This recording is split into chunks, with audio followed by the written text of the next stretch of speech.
Hey, folks, today's program sponsored by one of our favorite sponsors, sunsetlakesebede.com. Use the coupon code LEFTISBEST. You will get 20% off.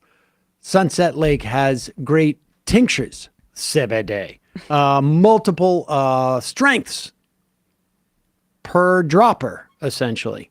They have 3 different flavors. They have it with melatonin, so it helps you sleep. This is my go-to sleep remedy, folks. The melatonin, the Sebede. It's also occasionally I'll have a little bit of Sebede, like when things are getting a little bit rough and I want to relax a little bit. But they also have things like Sebede fudge and Sebede coffee, which is a great weekend brew. They also have smokables, which you can mix with other smokables for an entourage effect, or just have one of their pre-rolls, or not, roll it yourself after dinner one night or something like that. Yeah. That's a nice relaxing. But also, the best thing is at Sunset Lake Sebede, their product has an incredible amount of integrity. All third-party tested. You can see the breakdown of all the elements of the Sebede that you are ingesting. And they also use no pesticides. That's right. Integrated pest management is the way that they keep the pests off of their plants. They also use regenerative farming practices. They use great business practices, $20 minimum wage, mostly employee owned. And most importantly, perhaps, they are movement partners. They have dedicated, I should say, donated thousands upon thousands of dollars.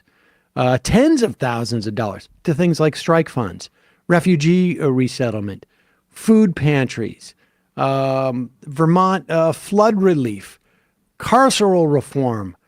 Give directly. I mean, thousands upon thousands of dollars. Great bunch of folks.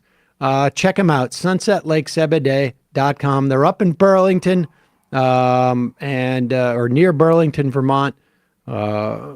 Just all around great company. sunsetlakesebede.com. Use the coupon code LEFTISBEST, 20% off. Now, time for the show.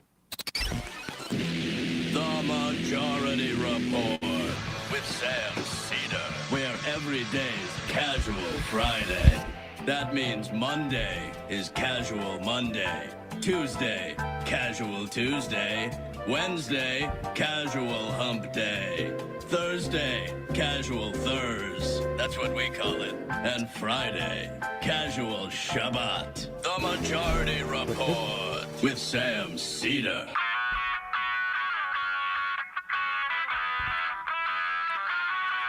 It is Friday, November 3rd, 2023. My name is Sam Seder. This is the 5-time award-winning Majority Report.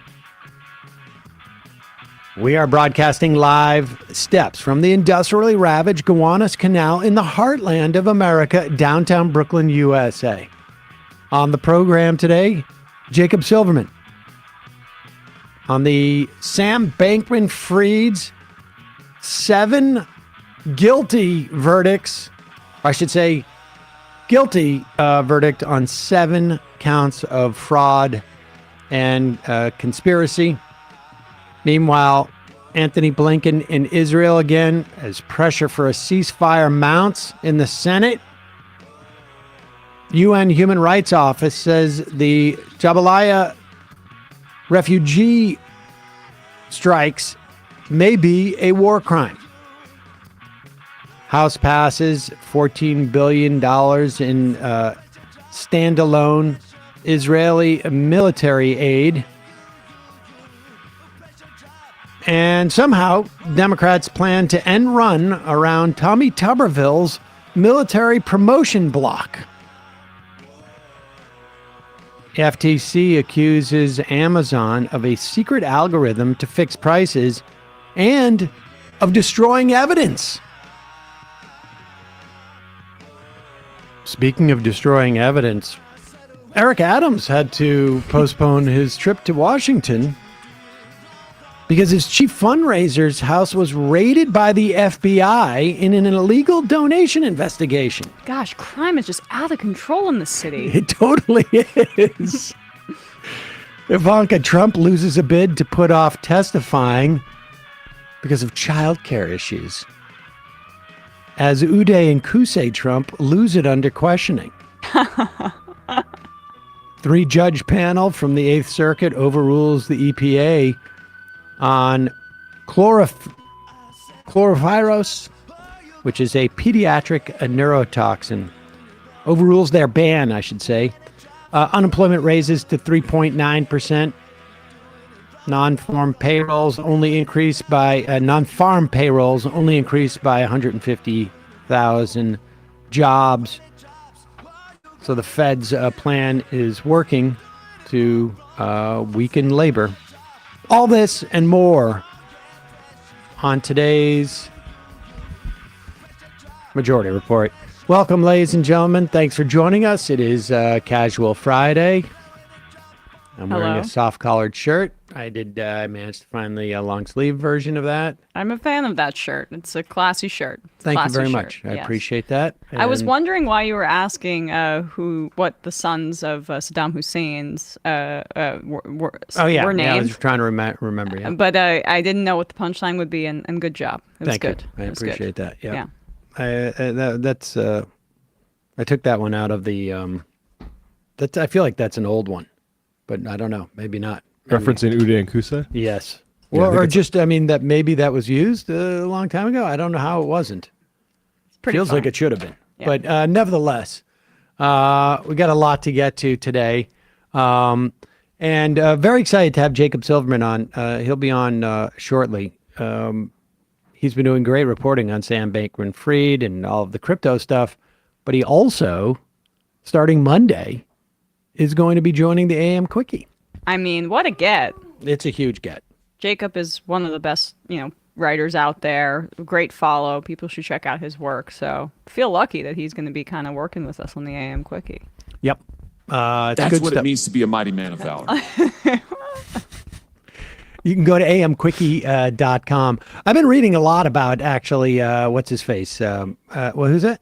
Yeah, Holly. And going back and seeing the stuff that he was saying just like 4 or 5 years ago, he was not so much of a populist then. It was a little weird. He had a big transformance. To a certain extent. Yeah.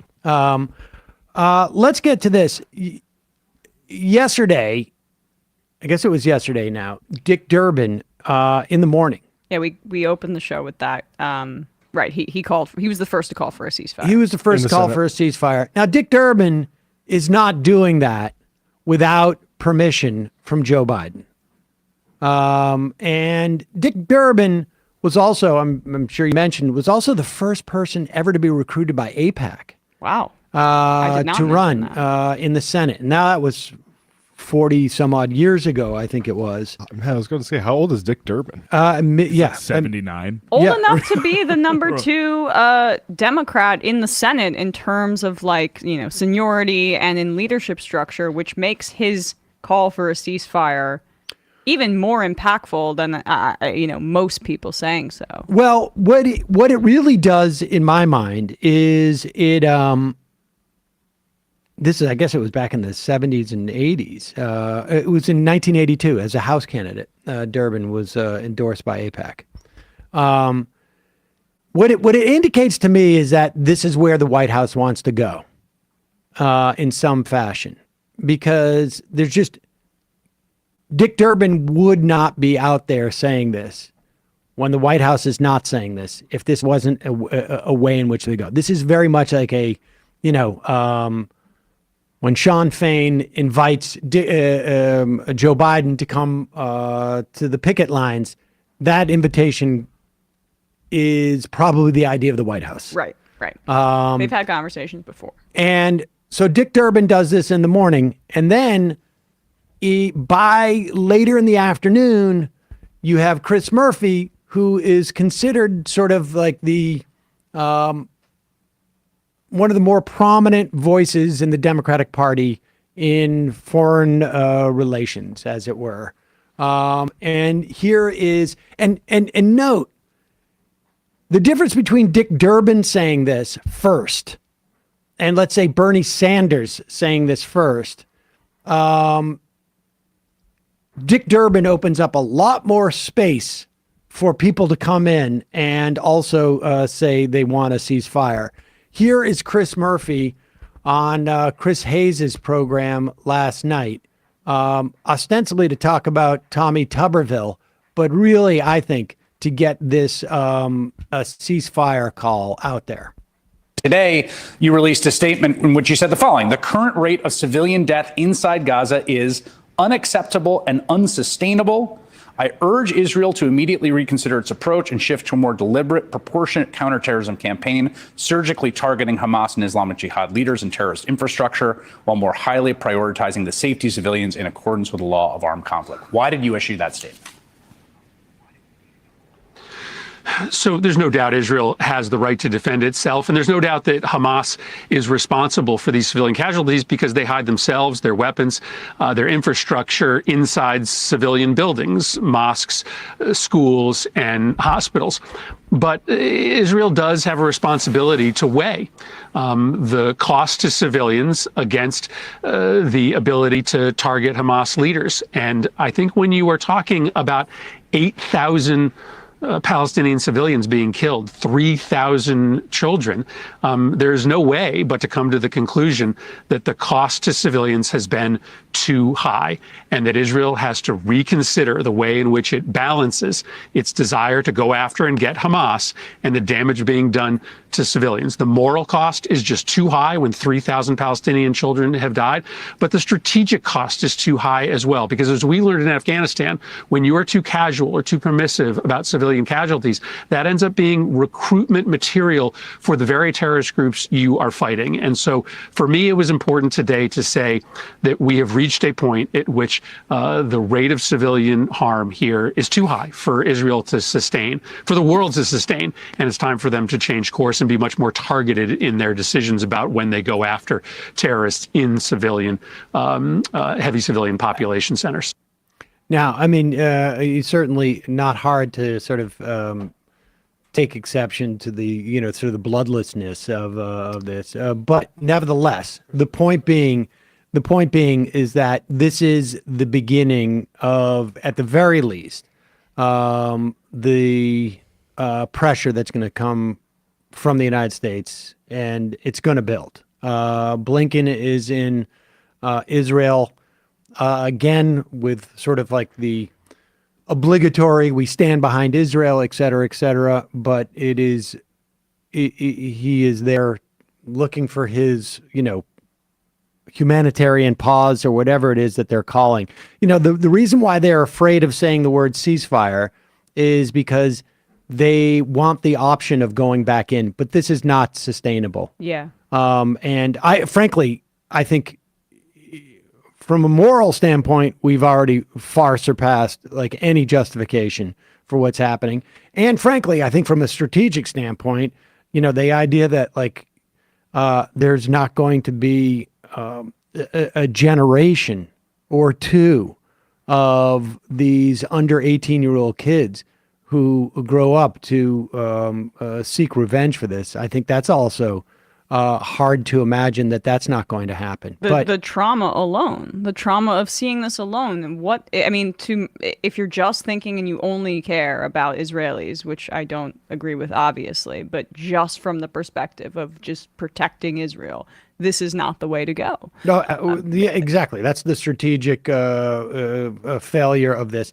And I would also add, increasingly there has been talk, and I have no way of analyzing this, but we certainly saw it with the Russian military, that in many respects they weren't sort of up to the task that everyone assumed that they were in terms of Ukraine.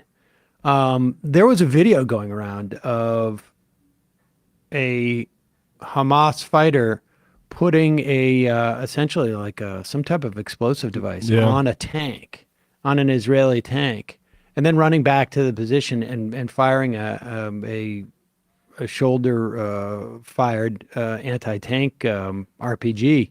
And that is an odd thing to be able to be happening. It suggests that maybe there isn't sort of like infantry around providing support for these tanks. I don't know. That's what I'm Mike not, Preisner said. I'm yeah. certainly not a, some type of military. I don't know much, beyond a couple of things I've read, but it is quite possible, and it really hasn't been anything that anyone has talked about, as far as I can see, that the IDF of 2023 is not the IDF of 1985 or 1975. You bring back 300,000 reservists. These are people who, they've been working in tech businesses. They've been working. I mean, this is not the same sort of like a type of military. Plus, the other thing is that when you have a military, and I believe this came up maybe some time ago, and I'm not exactly sure in what context, but I'm talking like 5 or 6 years ago. When you have a military whose primary function has been to basically go around and protect settlers who are taking shots at people, and to go and dispossess people of their homes when you're going up against civilians, they lose their sort of like training edge, as it were, and begin to sort of like get too comfortable in a dynamic where, we were just talking about that clip of Gavin Newsom playing basketball with some kids. Like if you do that all the time, your game doesn't get as strong. And the IDF forces that are kind of in active duty roles, or were before October 7th, a lot of it was patrolling and working inside of Gaza as like an occupying force in West Bank,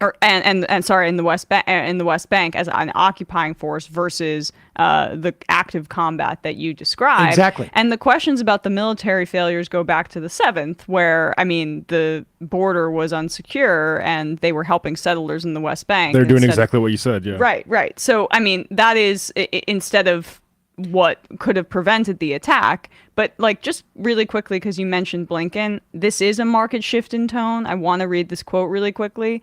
I've seen images of Palestinian children, young boys and girls, pulled from the wreckage of buildings. When I see that, when I look into their eyes through the TV screen, I see my own children. That is not, look, again, we need a ceasefire, but this past 3 or so days, as you say, Sam, it's the first time we've seen some tapping of the brakes from the United States' perspective. And what Blinken is saying there is a 180-degree difference from what he had been saying last week. So the pressure is getting to people. It's getting to them, thankfully. Obviously, it's becoming untenable. The Israeli propaganda effort isn't working when you see these children, or a father saying, I lost all my 3 children, wailing, where you see, kids saying, did I die? Am I going to my graveyard? And people pulling them out of rubble saying, no, you're okay. And you just see the dust and hear of people talking about the smelling of carcasses, and there's 97% of the water is brackish and not clean, and they can't even get rid of the dust in their eyes and mouths because they don't have water to drink. Surgeries being done without anesthesia. This is the reality, right? And so this is like the first time I feel like in weeks that we've had any movement here, to your point. Yeah, we'll see. We'll see though. But Netanyahu after this said, I reject calls for a ceasefire. So Blinken should have just put the tweet back up that he tweeted like 3 days after the thing, which is like, I've been talking to Turkey and we're like, hey, we should do a ceasefire and negotiate for hostages. And the hostages need to be protected as well. Precisely. They are in Gaza, presumably. Exactly. Right. We'll see. But again, it is very helpful to have this pressure on.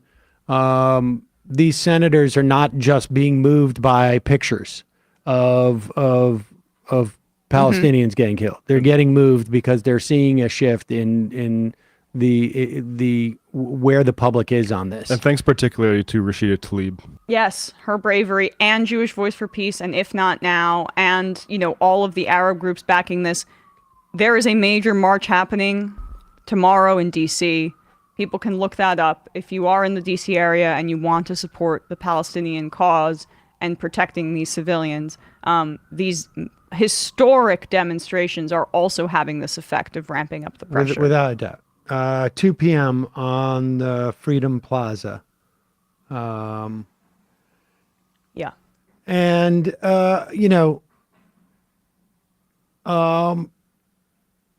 these marches are important. It's important to get out there. People getting arrested in, Grand Central Station, and all of this is having an impact. Hope springs eternal, but it's really been just so devastating to watch the just enormous amount of pain that's been going on.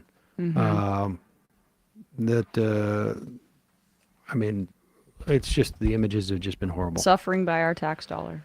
All right. Well, we've got some sponsors, and then we're going to be talking about Sam Bankman-Fried with Jacob Silverman, who I know has been covering the trial every day, and certainly has been writing a lot about cryptocurrency and casino capitalism. And I'm very curious to talk to him about the sort of like donor aspects of Sam Bankman-Fried, because all of that money that he was sloshing around, well, ironically, some of it went, I think, to Eric Adams, or at least, because Eric Adams is so against crime. Yep. Sometimes, though, what you need to do is you need to be one to know one. Oh, he's deep undercover. Deep undercover. He's a former cop. He knows what he's doing. He knows what Don't he's doing. question. Meanwhile, today's one of today's sponsors. I'm not going to read this one, but it's Hello Tushy, folks. Look, you've heard me talk about this really ever since COVID. I think it was during the sort of the lockdowns and the great toilet paper shortage of 2020. I had maybe used a bidet once or twice before then.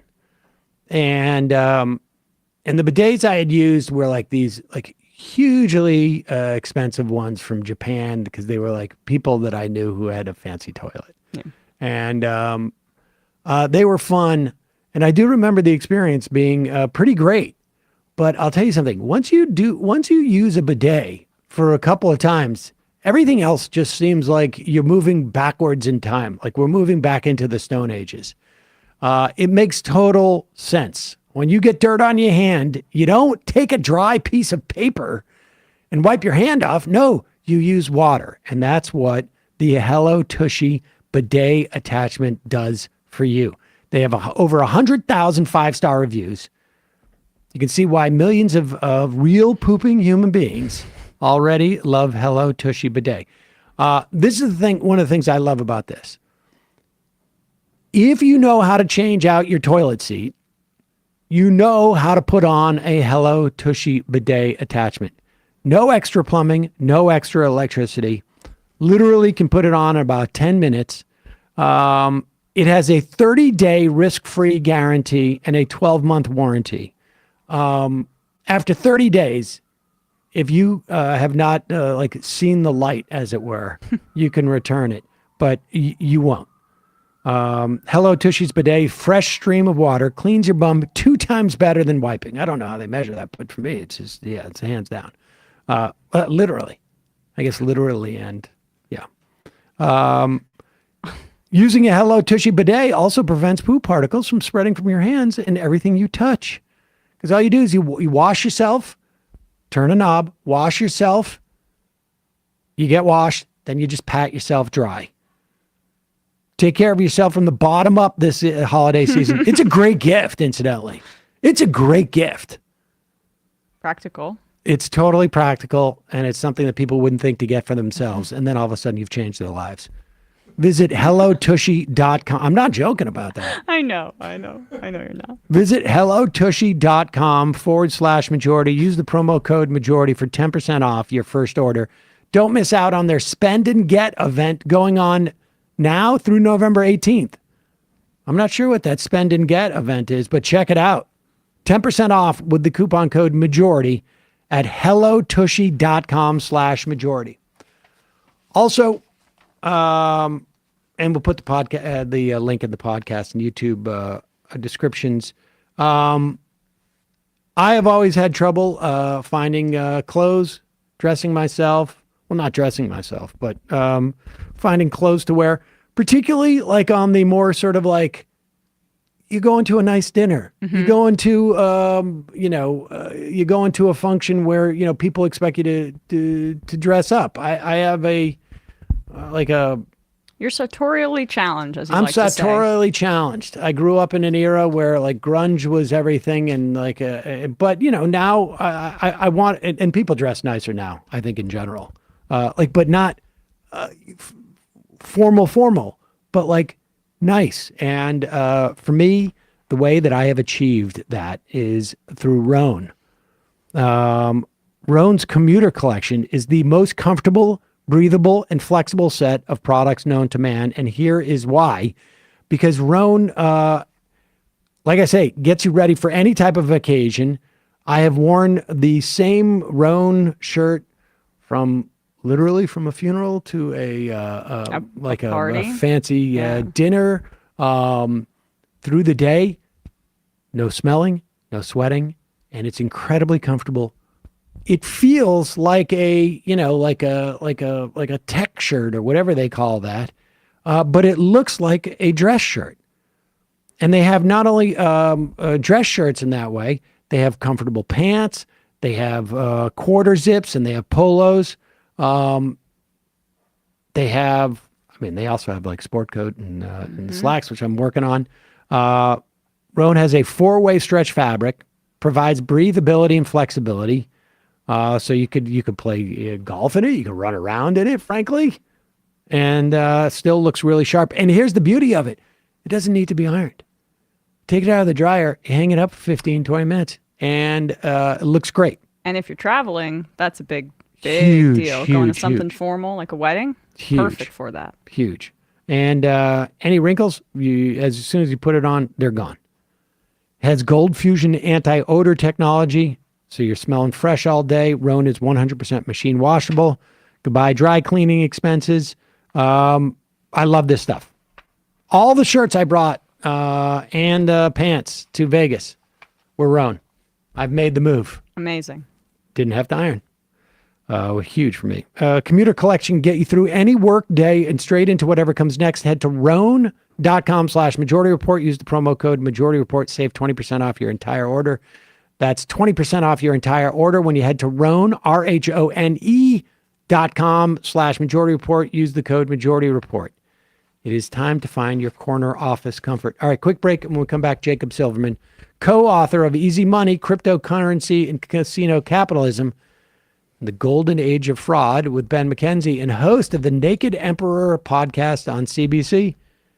And now also one of our writers on the AM Quickie. Ooh. We'll be right back.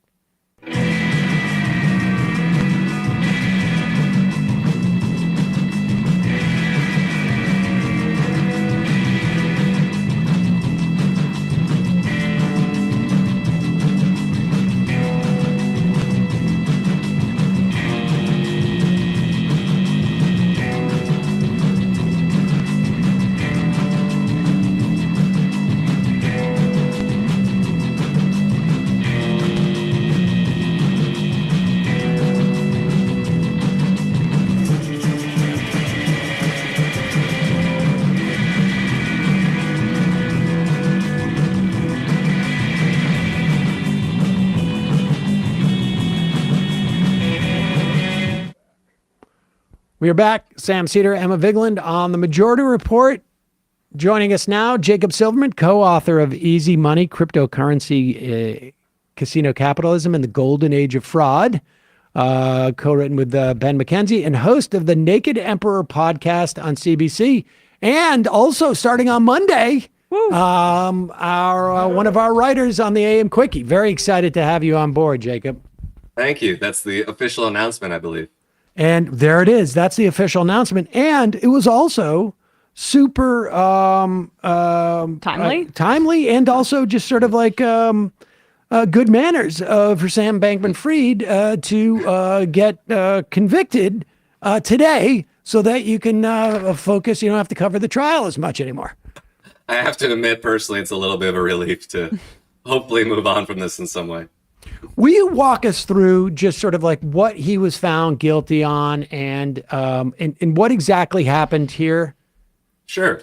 So Sam Bankman-Fried was he's 31 now, but he was the founder and CEO of FTX, one of the biggest crypto exchanges in the world, where people bought and sold crypto, and also bought and sold sort of risky products like derivatives related to crypto. And then he had a hedge fund called Alameda Research. And for many people, he was the face of crypto in the United States, and perhaps in the English-speaking world. He was throwing money around everywhere, including on Capitol Hill. And about a year ago yesterday, really, his companies began to collapse when there was a balance sheet leaked that showed that they basically had a very rickety foundation, mostly made up of FTT, a token that Sam Bankman-Fried invented. It was the house token for FTX. And eventually he was arrested in December of last year and charged with 7 felonies and brought to the US from the Bahamas, where his company was based. And he's really charged with some basic financial crimes that you might see on Wall Street. Securities fraud, commodities fraud, conspiracy to commit money laundering, and other conspiracy charges that reflect the fact that he did this with at least 3 other people who have already pled guilty. Was this a situation like when I hear this story a little bit, as far as I've read into it, which I admittedly is not that much. A buddy of mine, we've had him as a frequent guest. We haven't had him on in a while. Wrote about a guy named Sam Israel, who had a hedge fund that he thought he had figured out the market, and started to realize like he was underperforming. So he started to sort of like fix the books and tell everybody that he was making money, and he kept looking for ways of like, and so he was sort of basically running a Ponzi scheme in terms of returns, and just thought like, I'll score big over here and then I'll just put the money back in. And is that what happened here? Or was this a situation where he was just like pulling money out of his clients' funds to just, I don't know, live in the Bahamas or party or basically, in many ways change the course of our politics for several years? Very much so. A lot of frauds start the way you just described, which is, hey, I'll dip in a little bit, or we have some short-term problems. Let's, do something illegal or move some money around, something like that. So the basic thing that happened here was that FTX had billions of dollars in customer funds. People deposited US dollars to buy crypto, and that money was supposed to stay there in those bank accounts and not be moved, so that when people wanted to withdraw, they could withdraw. And that's how the crypto industry is supposed to work. What turned out was that basically Sam Bankman-Fried was moving billions of dollars from FTX to Alameda, his hedge fund. And as you said, he was buying luxury real estate. He was investing in companies. He was throwing money around in Capitol Hill, making tens of millions of dollars in donations. So whatever initially animated this, whether it was, hey, to get past some bad trades or some short-term losses that happened to Alameda Research, his hedge fund, it grew into something much more. Even in court, Caroline Ellison, the former CEO of Alameda Research, who dated Sam Bankman-Fried, she said that when he started FTX, he saw it as a source for cash for Alameda. So even if initially perhaps there was a little bit of tiptoeing into fraudulence, it became just an open door. And really, actually, a lot of the money never quite got to FTX. FTX customers were instructed to deposit their money into bank accounts controlled by Alameda. Again, this was all controlled by Sam Bankman-Fried because he owned both companies, but they were supposed to be operating separately, and he simply was never doing that. So if I understand it, this the FTX didn't statutorily could not function like a bank, right? I mean, I put my money into a bank account. they loan it out to other people, and if it's a commercial bank, I guess, or an investment bank, they will use it for their products, and they need to have certain capital requirements. They can't pull out all that money, but they can pull out some, enough to keep it in there. But under statutorily, FTX was not allowed to do any of that. It all had to just sit there as if it was like a brokerage account. Right. And okay. FTX often acted like a bank, but really an offshore, unregulated one. And, if we're talking about fraud is basically promising one thing, especially in contracts or legal agreements, and then doing another in private. It requires a certain amount of intent. And I think that's what the prosecution proved here, was just that simply he was doing this very much intentionally and didn't see FTX as this separate concern that where the money should stay put. He thought he had free access to it. Can you talk about some of that evidence of intent? Because my understanding is it was pretty brazen. It was. I mean, this is really a story about ego and the sheer presumptuousness, I think, of Sam Bankman-Fried, and which extends from, I think, the milieu in which he grew up and the sort of coddled, privileged nature of his life. But Sam never really seemed to have a problem with breaking the rules or bending them or just simply overlooking them. And I think what we found in court was that, of course, that finally caught up to him. There were 3 former executives there, including Caroline Ellison, the former CEO of Alameda, who had pled guilty to these same crimes, to doing them with Sam at his behest. And then they testified against him. They were all, to be honest, they're all sort of math or engineering nerds, and they have that kind of precision in how they testify. Of course, they worked with the prosecutors beforehand, but they gave clear answers. They were very specific. Sam told me this at this point, in this room. And then there was a lot of documentary evidence. There was screenshots of Signal chats, of Slack chats. There were emails. There were Google documents. There really was just a lot to show that this wasn't just some accident or some oversight. This was pretty much directed. Sam chose when money moved and how it was spent. And that's why it was just such a shockingly quick kind of prosecution. 5 months, or maybe actually, I'm sorry, it was 5 hours that the jury deliberated on all of this. I'm not exactly sure how long the whole process was, but for this kind of financial investigation and the amount of money that we're talking about here, this kind of thing usually lasts years, right? Right. So the whole is something like $9 billion. They moved more than that to Alameda, but the whole in the end was about $9 billion. And I think the reason why this stuff went so quickly was, one, you had a very motivated prosecution. Hey, this was a big disaster for a lot of American consumers. It was very embarrassing for the American political elite, which took a lot of money from Sam Bankman-Fried. And then there was just all this evidence. And you had 3 inside co-conspirators who were ready to cooperate. We heard from Nishad Singh, a former executive there, and all these people were good friends with Sam Bankman-Fried. Some of them looked up to him.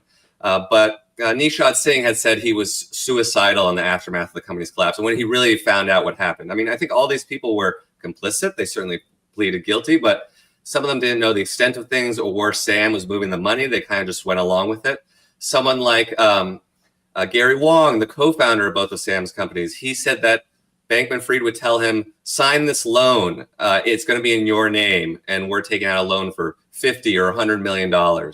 And Wong would just do it. But what we heard in the testimony from people is that, yes, they're complicit, but there was also some relief. Caroline Ellison has said that she was relieved when the whole thing collapsed, that the lies could sort of end. And I think the main distinction you see here is that Sam Bankman-Fried didn't seem to feel anything, really. As by his own admission, he has difficulty feeling empathy for others, and he seemed to think that this could go on forever.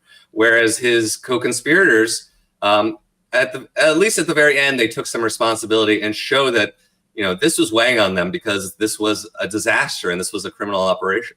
But I thought he was an effective altruist. He's not able to feel empathy for others. That's what he branded himself as in order to, get some at least temporary green light for his crimes.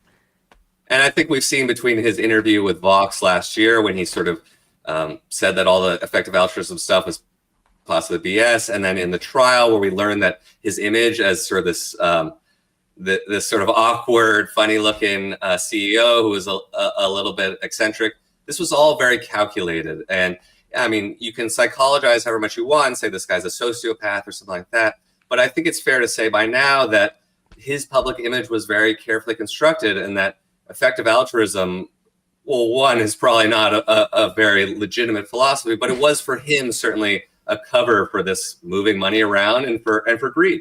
Yeah, I want to ask you, and because my understanding is there was no way he was going to be prosecuted, according to Tucker Carlson. He was all going to be Elon Musk too. Elon Musk. I mean, some of the greatest minds in the country told us that this was an impossibility. They said this only, I guess, what was it, 6 to 8 months ago or something. So it's rare that you get the opportunity to test your theses so quickly. But how much of that was like, I mean, you just said this was a cultivated sort of image. How conscious was he? What was the purpose of all of that political influence he bought? You know, I want to talk about, I want to go into this a little bit. I don't know how much of that reporting you have done, but, a guy we've had on the program multiple times over the years, McKelvey, who was started Data Progress, apparently was a big recipient of his funds. A lot of the sort of like centrist popularists received some of this money or were backed in there. Like, how much of these political and he also gave money to Republicans as well. How much of that money that he was spending was he wanted to impact politics in some specific way, or how much of it was part to cultivate his image and to protect him from something like this? Right. I think it was very much a matter of self-interest. He had said to other people, and this has been reported on, it was mentioned in court by Caroline Ellison, I believe, that he thought the ROI, the return on investment, which is how he saw the world for political donations, was very high, that you could spend a small amount of money and get a lot of influence in return. And I think just based on the legislation that was moving through Congress before this company collapsed, one bill was to regulate crypto was called Sam's bill, sort of colloquially on Capitol Hill, that this was very much about expanding his business. We have to remember that FTX, while it had a U.S. exchange, it was a lot smaller. The main exchange, FTX.com or FTX Global, was based in the Bahamas, and it sold risky products like derivatives that aren't allowed in the U.S. You can't sell those crypto derivatives products. So it very much seems to me, based on what I've learned, that this was about legitimizing crypto and finding a regulatory regime that was very friendly to him, hopefully running through the CFTC, and that would allow him to bring this business onshore. I mean, whether his claims to really care about pandemic preparedness and some of these other long-term issues were legitimate, I don't know, but I think we can say that it was certainly mixed up with a lot of corruption. I mean, CoinDesk found that about a third of Congress received donations from FTX, Sam Bankman-Fried, and his various affiliates. And finally, one day before this all went down, I believe it was last summer 2022, I asked Sam and Brian Salem, one of his top executives, who was sort of the front man for the Republican donations.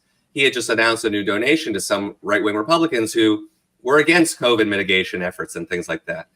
I said, how can you guys be donating to these people? This was on Twitter. I'm not sure if the exchange still exists because Sam deleted a lot of tweets, but these are folks who, how could they believe in pandemic preparedness when they don't believe in universal health care or even that COVID is potentially real? And they had a sort of shifty answer, both of them. But I think we have to understand that while sometimes you may hear things about, it's about pandemic preparedness or even this vague idea of saving the world, there really were a lot of short-term monetary interests, I think, being satisfied by this political influence campaign. Well, I'm curious how many politicians we are no longer sort of pushing crypto. There was a couple of Democratic politicians. I think was it Gillibrand and was it Booker was kind of interested for a little bit. There was somebody else too. They were talking about maybe even as a retirement scheme. Yes. Gillibrand went on TV and said people should put their retirement in crypto. Is she doing that anymore? Is she like pushing those ads as much? I haven't heard as much lately. I mean, things have shifted. I mean, I think a lot of politicians kind of walked away with their tails between their legs, but other things have happened too. Now there's a little bit more talk about crypto being used to fund illicit activity or terrorism. It Really? does contribute to that in some ways, but so you have someone like Cynthia Loomis, who was a laser-eyed Bitcoin fanatic, is now saying, hey, we need to investigate Tether, a major and very suspicious offshore crypto firm that did a lot of business with Sam Bankman-Fried. So the landscape has certainly changed. I still wouldn't say we're beyond sort of the crypto-led influence campaign. Now Coinbase has really stepped up. I've heard that they're going to be meeting with lawmakers in Pennsylvania soon, and they're doing things on Capitol Hill and going state by state. So they're trying to sort of take the mantle as the responsible regulated crypto exchange that can now help shape this new regulatory regime. And they still might get what they want. But How much of what Bankman-Fried did was a function of crypto, as opposed to a function of the sexiness around crypto, and what he was doing, you could do with what he was doing was basically what you could do with a hedge fund on some level, I guess, in terms of like the fraud was not necessarily particularly crypto centric as much as it was. Maybe he didn't get the scrutiny that he deserved because it was in this sort of like new sector. Yeah, I think we've seen this growing number of cases around crypto, not just SBF. And what I think we now understand is that a lot of existing laws can apply here, and that basically people are usually committing bank fraud, securities fraud, money laundering, crimes that might involve crypto, but are very familiar from traditional finance. So in a lot of ways, what Bankman-Fried was doing was he was lying to lenders, he was lying to customers. These are old-fashioned types of fraud. There was a crypto twist, and certainly that hype factor you talked about. And the other thing I would say is he created his own cryptocurrency, FTT, which a lot of exchanges do. And as sort of the in-house token, they give it out as a reward. But what he did was he owned most of the FTT. So on paper, they had a lot of fake money, really, of this token that had this billion-dollar valuation, and they would use that as collateral for loans to take out real dollars from lenders. Of course, it takes two. The lenders had to agree to it. But, that's sort of one of the crypto twists here, is that he kind of made his own counterfeit currency and then used it as collateral to borrow real money. And that's something we've seen in other places in crypto, but it's something that Bankman-Fried really took to a higher level. Well, but I mean, who accepts that as collateral? Some fools, Okay, I would say, and some of the venture capitalists or some of the lenders that then testified at his trial. Some of them said, hey, if we had known the actual financial condition of his company, we wouldn't have done this. But, that's easy to say in retrospect. I think there was a lot of greed and a lot of this to go around. Yeah. I mean, now, you have some of these VCs like Sequoia. Someone from Sequoia was talking about, hey, we were fooled too. But again, you have really one job, which is due diligence. And it seems like some of these lenders and venture capitalists put their money into more than one fraud. What's the status, Jacob, of some of the celebrity high-profile endorsers of FTX? Like, is Tom Brady in any of this litigation? Sorry, Sam. No, Yeah, there's a number of lawsuits, and some of them have been combined into sort of this massive lawsuit that I'm forgetting the abbreviation. Something called, I think it's multi-district litigation. So you have a number of these lawsuits kind of put together, all these law firms working together. The celebrities are being sued, the venture capitalists. I think some law firms may be sued down the road, individuals involved in all this, a spokesman. So some of those lawsuits may settle, or the whole big mound of litigation may settle. And I expect the celebrities will be okay in the end. But, a lot of people want accountability here. I think that's another reason why you saw this trial go quickly. And there is accountability to call for it from these celebrities, from people who should know better or have better lawyers or better business managers. And they simply allowed themselves to go along with something that was a fraud nearly from the beginning. Jacob, lastly, I have about $150,000 worth of NFTs. Is now a good time to sell? I might hold on to see if the market improves a little bit. I think they're probably down about 97 to 99%. Sam, I told you not to go in on those Does apes. someone have a calculator I could borrow for a second? Jacob Silverman, thanks so much for coming on, talking to us about this, and very excited to read your first dispatch on Monday with the AM Quickie. Folks can check that out, amquickie.com. It's free 3 days a week, and then you can get it 5 days a week for a little change.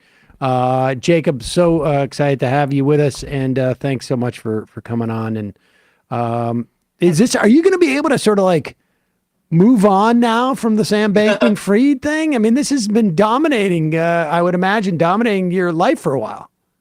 Yeah, I kind of hope so. I admit it gets a little tiring, and he's not the most sympathetic character.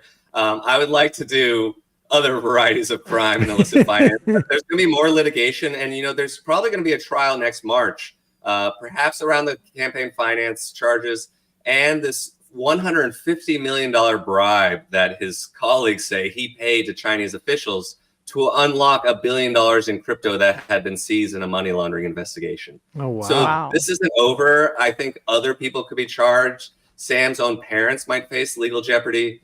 So I don't know if I can escape this story quite yet. And we should say people should check out your book too with Ben McKenzie, right? And Easy Money, Cryptocurrency, Casino Capitalism, and the Golden Age of Fraud. If you're like me and you find the story incredibly hilarious. Yeah, if you want more of it. And, yeah. And there's an interview in there with Sam Bankman-Fried from the summer of 2022. And, I don't think we unmasked him as a fraud, but we certainly said, this guy doesn't seem like a genius and can't answer some basic questions. And that's really, I would argue, what was lacking before this all collapsed. Wow. Do we know how supportive Sam Bankman-Fried was of Eric Adams? I couldn't recall the amount of any donations offhand. Adams certainly has crypto ties. He's friendly with Brock Pierce. He flew on his private jet to Puerto Rico. He offered to take some of his salary in Bitcoin. But I can't really say offhand what their relationship might be. I believe they have met, though. And there is a photo of them, actually, I should say, of them having dinner. Yeah, they had dinner in I guess, in March of 2022 of last year. Yes. So yeah, I think partially to establish jurisdiction, that an FBI agent testified to some of the phone forensics, saying that his Sam Bankman-Fried's phone was ping New York cell towers at these times. And one of those times they mentioned was when he was having dinner with Eric Adams. Interesting. Maybe we'll hear more about that as time goes on. Jacob Silverman, always a pleasure. Thanks so much, man. And again, psyched to have you on the AM Quickie. Me too. Thank you. Thanks, Jacob. All right, folks, let's... We got that picture of him and Eric Adams. Oh, we do? feel Let's like do we can that. just maybe pull that up if you have it in samples, Bradley. Really is amazing how quickly this guy rose and how, the freaking Staples Center in Los Angeles is still crypto.com arena. I mean, it really is. And FTX bought the naming rights to the Miami Heat's stadium down in Miami, and they had to get that ripped off too. Like, there was so much fast money pouring in, and it's all just completely evaporated here. God, these people have way too much money. It makes no sense. Well, it's the like way we Enron. structure He's not wearing a society. Majority Report sweatshirt. I know, I was on, just is he? thinking that. That's got to be FTX or something, right? That would be awesome if he was wearing a Majority Report. You can trust him because he Sweatshirt. wears a hoodie. There it is, Eric Adams. Let's talk. I got a couple of clips that I want to go through. This is. Let's play this number 2. There's a. I just ran across this guy on Twitter, and it's been just sort of like horrible to see. A Palestinian journalist in England. His name is Ahmed Al-Nawak, and he has had over 20 members of his family, including I think siblings and his father killed in by Israeli bombing. And this is a story that is very common. CNN reported on Halloween on the 31st. I'm just finding the exact number here, that 42 relatives were killed in one day in the same family. 3 generations of this one particular family wiped off the map in one day in these Gaza Strips. I mean, this is I can't. And it shouldn't be surprising in the sense of when you start to think about how densely populated Gaza is, when you start to think about how people ended up there, it was basically a refugee camp. The whole thing was basically a refugee camp, starting from early in 1948, prior to Israeli independence, as they call it, and through that, in terms of the dispossession of Palestinians' property, and so the idea that families would be living with each other and all living in the same area, you go from a refugee camp, your village, your town is essentially you're expelled from there. Families are going to stay with each other, and there's a tremendous amount of options in terms of where to go in an area that is a little bit bigger than Manhattan, twice the size of Manhattan in some ways. Detroit size, 141 square miles. And so it's very likely when Israel drops a bomb on an apartment building, you're going to be taking out whole families, and extended families. And I can't even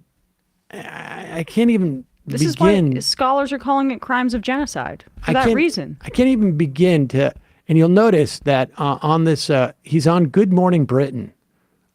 It's all has this sort of surreal feel. And they write, Ahmed has lost 21 family members as if he was at the mall and he can't find them. Yep. As opposed to Ahmed's, had 21 family members killed by Israeli bombing. That's what really is there. But listen to this exchange. It is the follow-up question from this female reporter. What is her name here? Do we have it on the sound sheet? It is Kate Garraway. Yeah, it's really disgusting, extraordinary. Because I believe that some of the major Western media outlets are actually complicit in this war crime that Israel is committing against us. Complicit in what way? They provided Israel with the cover and atmosphere to do the massacres against us. The coverage has never been adequate on Palestine.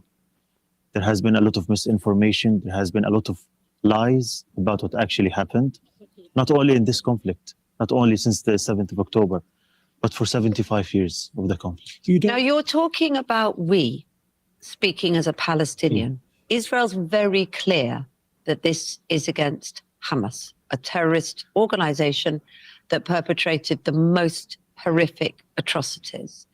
I can understand why you, in the absolute vortex of your grief, feel anger. But pause it for 1 second. Can we just how do you tell somebody that no, you're wrong? 21 members of your family, your nuclear family, your extended family, have been killed, and you're wrong as to who the war is being waged against. And then to go into this thing of you're not being rational because you're so upset about the 21 your family members being killed, as if the response by Israel is completely rational, dispassionate, and dispassionate. Just go back a little bit. This is I mean, she starts the question and says, "You say we." She's about to go down the road of saying, "Are you sympathetic with Hamas?" And then catches herself slightly. But if an Israeli was sitting there, one of the family members of someone who was slaughtered by Hamas, you really think that would be her reaction? Of course. If that family member said, I do feel that Hamas is responsible, you think that would be her reaction? Or is there some deep racism that is embedded in all of this coverage? It's very clear that this is against Hamas, a terrorist organization that perpetrated the most horrific atrocities. I can understand why you, in the absolute vortex of your grief, feel anger. But what can be done for the sake of all those there? Because what we don't want to get into is a war of words and hate, do we? Of course. We don't want a word of war or hate, but we need to be clear about something. This is not a war against Hamas. My family are not Hamas. My 14 nieces and nephews who are children, all under the age of 13, ranging from 1 to 13, are not Hamas. And they were killed. They were brutally killed while they were asleep. This is not a war against Hamas. This is a war against the Palestinian people. And it has been always against the Palestinian people. My father is 75 years old, and he was born a few months after the Nakba. Do you know what the Nakba is? The Nakba is the year in which Israel, the Zionist militias, forcibly displaced 750,000 Palestinian people from their homes and lands to create the state of Israel. This is what actually happened. We have been living under this war and conflict and onslaught and massacres for a long time, and it is right now. And it is your the time to father stop was that. Yeah. I mean, I think it's,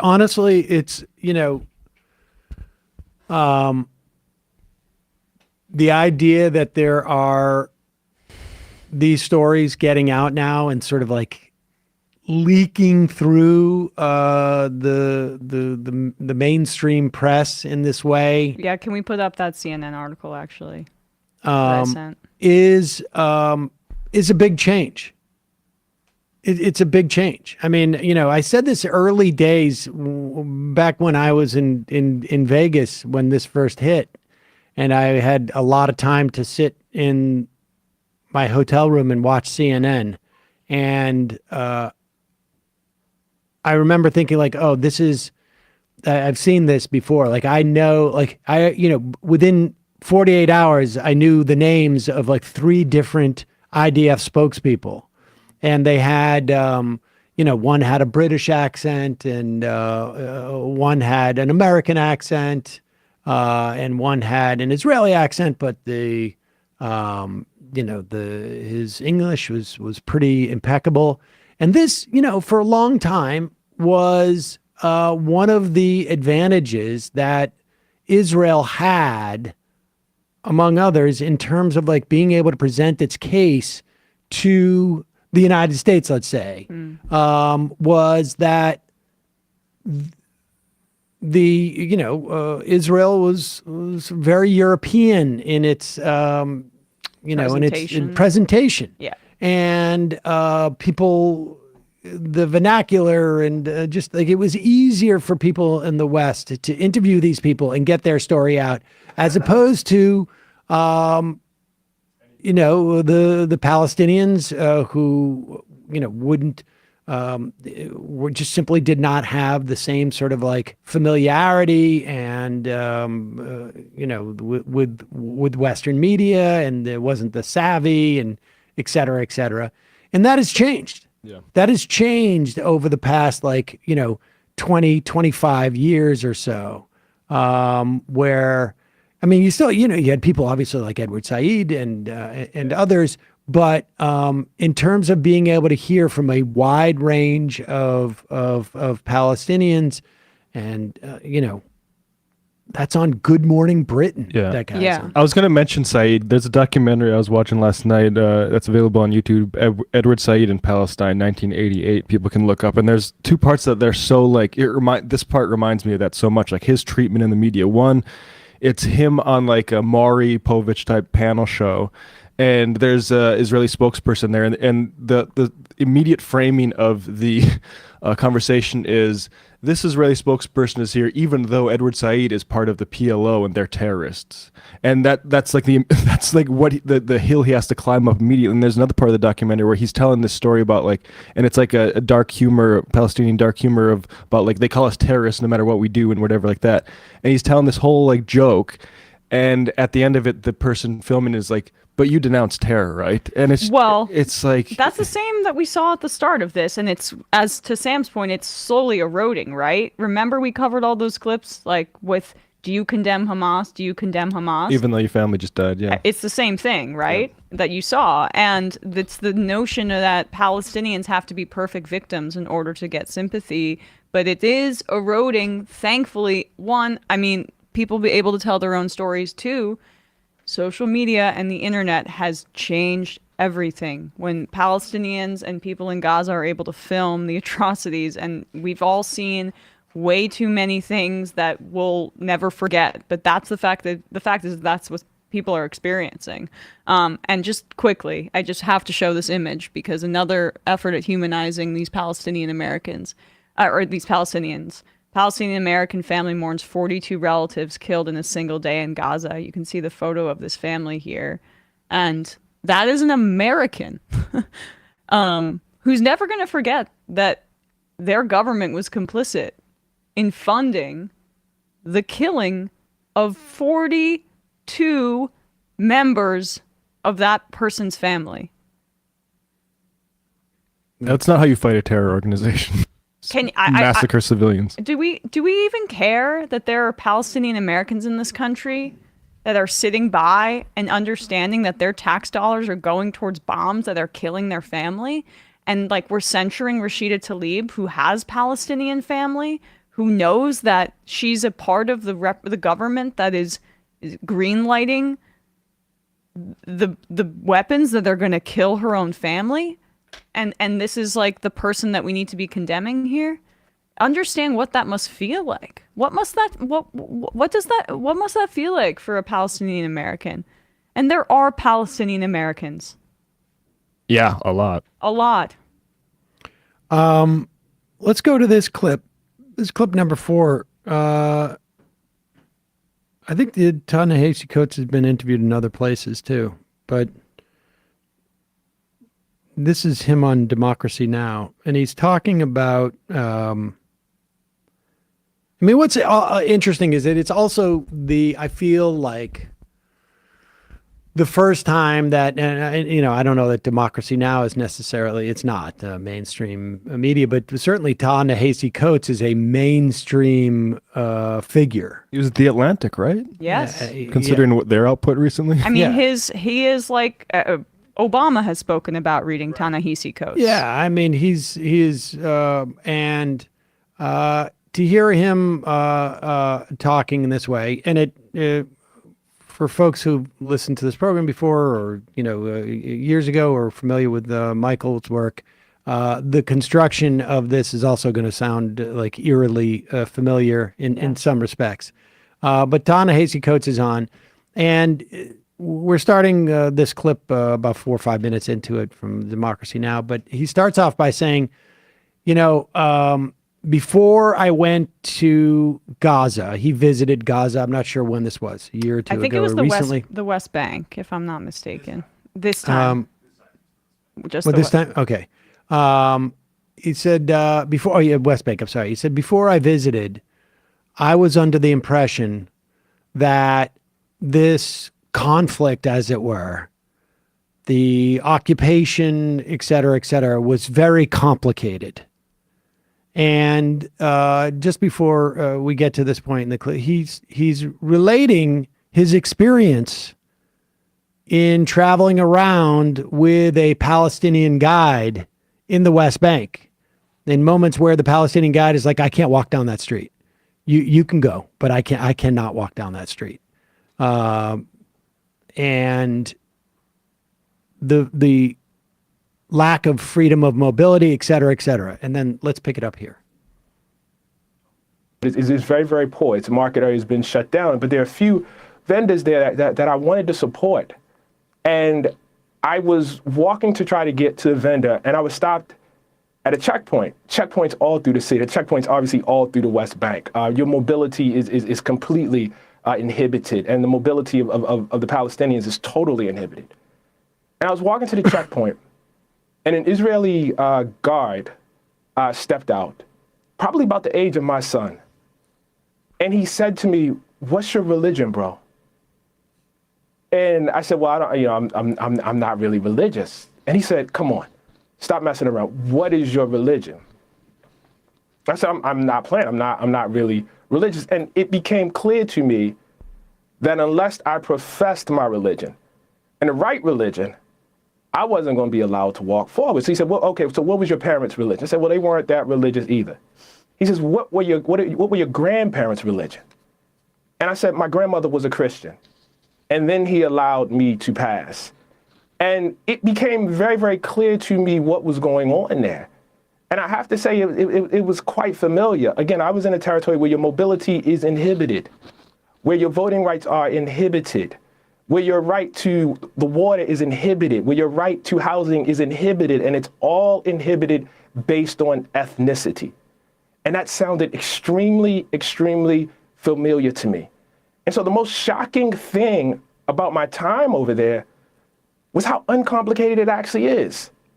Now, I'm not saying the details of it are not complicated. History is always complicated. Present events are always complicated.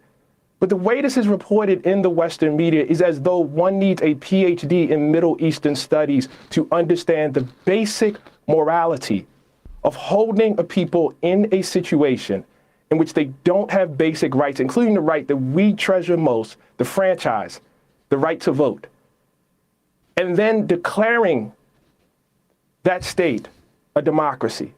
It's actually not that hard to understand. It's actually quite familiar to those of us with a familiarity to African-American history. Well,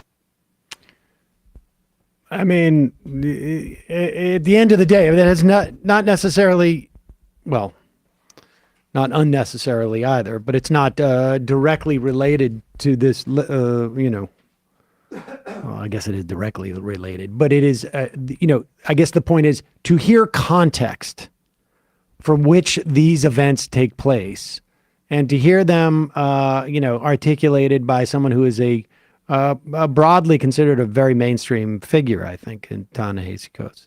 I think is, that is also a change. And as a black man, I mean, it's not complicated. Michael said it best, and he reiterates those points there. But there have been decades and decades of solidarity with the Palestinian cause by many black activist groups in this country. Malcolm X spoke about Palestinians. And then you can look internationally at the solidarity that Nelson Mandela had with Palestinians. In order to really grasp what we are dealing with here, you have to understand the perspective of colonized people and formerly colonized people and black and brown people and what they see when they look at what is happening in Gaza and in just like the actual, quotidian day-to-day of living in the West Bank and Gaza and living in Israel. It is the reality of apartheid. That's what he's talking about there. And yes, there are, Palestinians within Israel who do vote and they have some representation in the Knesset, but the 2.4 million in Gaza? Separate roads. I mean, it's not controversial. It's a Jim Crowite. I mean, Zionism as an exclusionary Jewish supremacist ideology is like the lost cause, except we continue to fund it and support it materially. And Ta-Nehisi also was motivated to do this by, in the case for reparations, he mentions Israel as a affirmative way of like. I haven't revisited case for reparations, but he said in the other talk that he gave that he mentioned Israel as an example of reparations being practically pursued, and he said he regrets that because he said that before actually visiting Israel. And yeah, that's where we're at. He said this in terms of like Israel getting reparations? like this was how the world reparations are pursued. Oh, Israel, the gifting of this of the country is a reparation of some sort. Exactly. I mean, it was, but it's not necessarily as successful as one would have Exactly. hoped. Precisely. Exactly.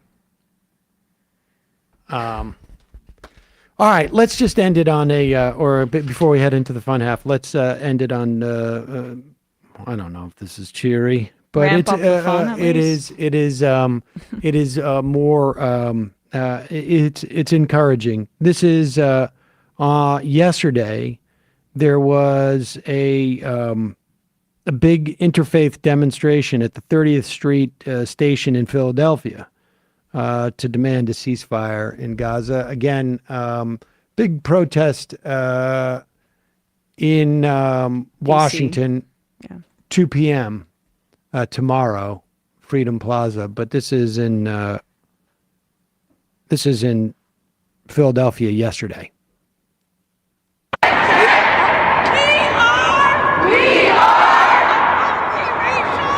Multiracial,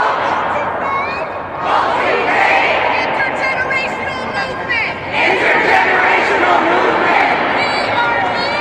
We are here to demand ceasefire now. Ceasefire now. Ceasefire now. Ceasefire now. Ceasefire now.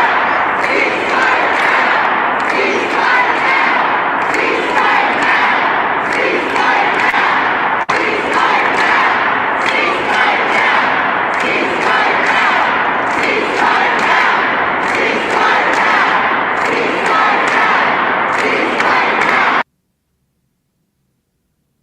now. Someone I am saying would Hamas accept a ceasefire, and I think I don't think that the expectation is necessarily that there's not going to be any fire between both sides. I don't think the expectation is that if Hamas launches a rocket from somewhere that Israel won't necessarily respond. But we're watching the undeniable. I mean, I guess someone could argue it is discriminated and that they're choosing places. But when you have taken out over 50% of the housing in 50% of the housing in the Gaza Strip, the words discriminate and indiscriminate don't mean anything anymore. Yeah. It doesn't matter. If you are killing thousands of children and also thousands of adults who are not Hamas, again, like, you either at this point believe that it is both strategically sound and morally sound to drop a couple of nukes on the Gaza Strip because you will kill some Hamas fighters. You'll kill a lot of civilians, but I mean, if you don't think that there is any sort of like obligation to maintain any type of ratio or any obligation to, as long as there's Hamas fighters under the tunnels, above, below these apartment buildings or these schools or these refugee camps, as long as you think it's okay to do that, then you might as well just advocate for the dropping of bombs and save us all the time. And if you won't do that because you realize that it's both morally and strategically, morally reprehensible and strategically useless or horrible or ineffective or dangerous, then it becomes incumbent upon you to say, like, okay, when does it cross into that line? When does it go from acceptable to unacceptable? What do you say to the folks who say, well, it's on Hamas to release the hostages and to stop using, quote, human shields? I mean, because that's what you will get in response to what you're saying. I mean, I find it morally repugnant. I'm just trying to flesh it out for the audience.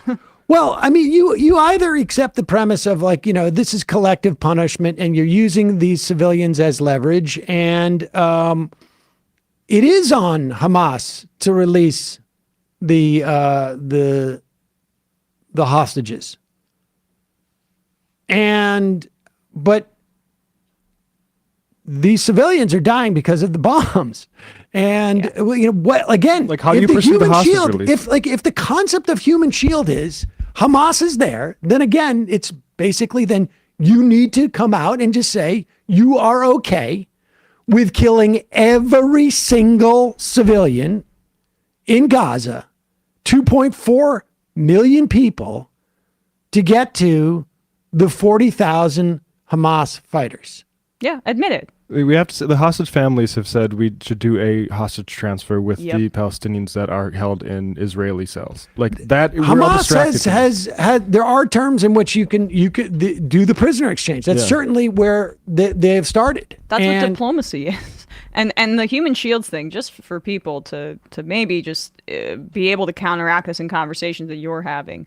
This is recycled neocon propaganda that was used extensively during the war on terror and also deployed by the Bush administration in order to justify our illegal invasion of Iraq, saying that, well, what do you know? Sorry about these civilian casualties in Iraq. Saddam is using human shields. Putin says it about Ukraine. Netanyahu has stolen many things from the conservative, bloodthirsty movement in the United States. He learned a lot from Bush and from our response to 9/11. And if you think that killing hundreds of thousands of people in Iraq, a country that did not bomb us, that had nothing to do with 9/11, and killing all of those civilians was justified, well, then you'll be on the side of Israel. But if you have an understanding historically of what we did there and you are still on the side of Israel, I implore you to acknowledge that cognitive dissonance and choose to maybe try to examine that. I do want to point out Data and Society, formerly a Data and Society researcher, Becca Lewis, is at the Port of Oakland, and there's an action there going. Please retweet. I'm here at the Port of Oakland with Bay Area community members protesting the delivery of weapons to Israel. At least one ship worker has walked off. So I just want to point that out. That's awesome. If you're in Oakland, great work. Support these folks. All right, we're going to take a break and head into the fun half. Yes. As it were. I don't know if we'll get time for phone calls, but we'll see. We'll certainly read some IMs. We got some more clips. Just a reminder, it is your support that makes this show possible. You can become a member at jointhemajorityreport.com. When you do, you not only get the free show free of commercials, you get the fun half too. If you listen to the show on a regular basis, if you want to support our work, help the show survive and thrive, becoming a member is the best way to do so. And then, of course, also, sending it around to folks. We have lost some listeners, they're certainly inevitable. It was stuff that is this sort of polarizing, which is fine. I think I am probably a little bit more sympathetic to people who have a hard time running into this stuff and sort of, trying to unlearn things that they have been, sort of raised to believe, and certainly experiencing it in just about every quarter of my life. Yep. But also, don't forget Just Coffee, fair trade, co-op coffee. Use the coupon code majority, get 10% off. I guess they don't have coffee and tea anymore. No, tea and chocolate. They do have coffee. Oh, they have coffee. Yeah, they don't have tea and chocolate anymore. They have hot cocoa. But Just Coffee is a great operation. It's co-op. It is I was out there a couple of years ago now, and listening to how they really take care of their growers. I think it started with they were buying coffee from farms in Chiapas maybe 20, 30 years ago. And they you're farming coffee. Sometimes the weather doesn't agree with you. Sometimes there's a beetle infestation, or I don't know, some type. And growers go through hard times. Just Coffee, as a buyer, they work with these farms to make sure that they are not left. They don't hang these people out to dry. They work it and make sure that they can, support them and figure out ways sometimes. If they've got to sort of mess around with like sort of their formulations or stockpile some coffee, whatever it is, they really work with them. It's a great co-op, justcoffee.coop. Emma, ESVN, what's happening? We gave our picks against the spread. All as we Wemby do all the time. Sorry. We did talk about the Harden trade.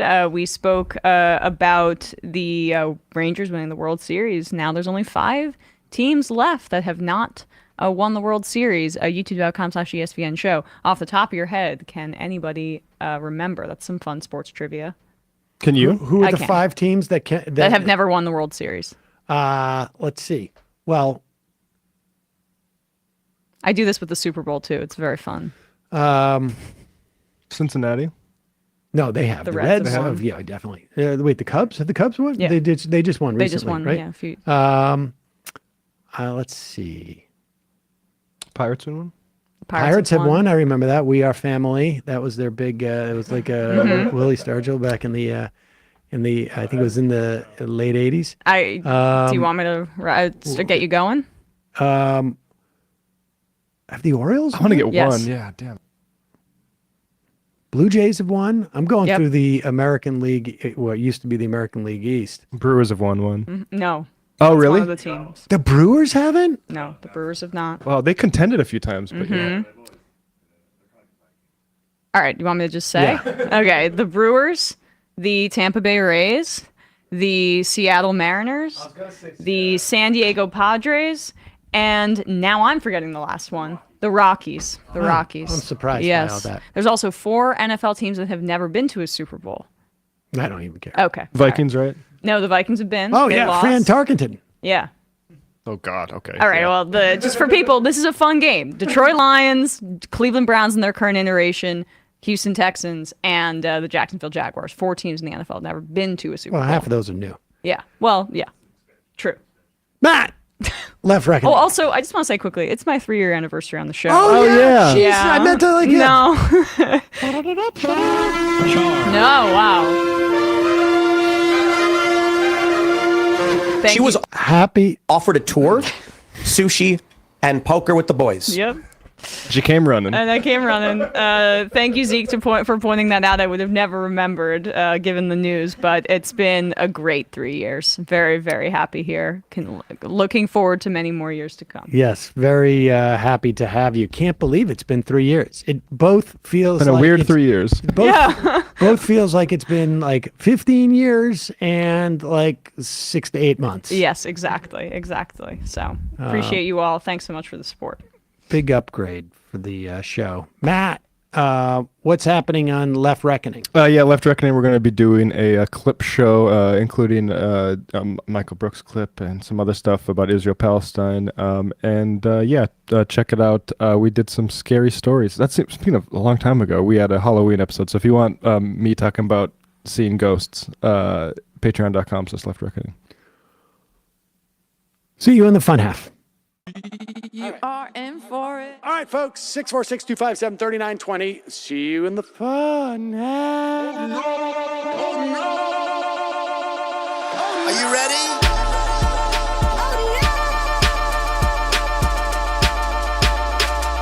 Who sent us this? Alpha males are back.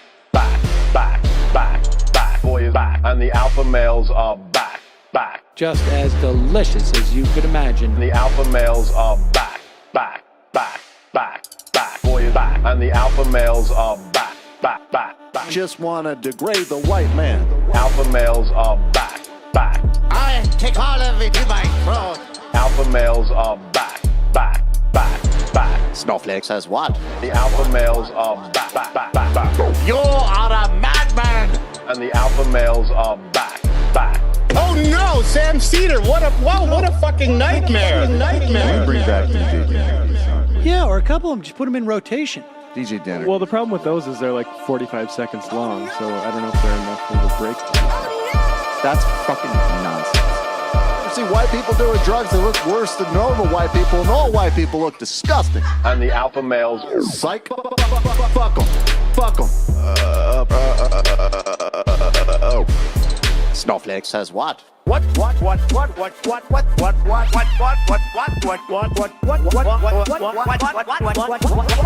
Snowflake says what? A hell of a lot of bank. A hell of a lot of bank. A hell of a lot of bank. Okay, I'm making stupid money. Hell of a lot of bank. A hell of a lot of bank.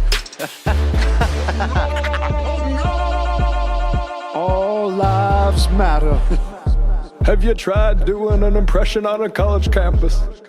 I think that there's no reason why reasonable people across the divide can't all agree with this. Psych. And the alpha males are back. And the Africans are black African. And the alpha males are black. And the Africans are back. When you see Donald Trump out there, doesn't a little part of you think that America deserves to be taken over by jihadists? Keeping it 100. Can't knock the hustle. Come on! Fuck them. Things I do for the bigger game plan. By the way, it's my birthday! Happy birthday to me, Jew boy! I have a thought experiment for you. And the alpha males are back. Africans are black. Alpha males are black. Africans are back. Come on! Come on! Someone needs to pay the price for blasphemy around here. I am a total pussy.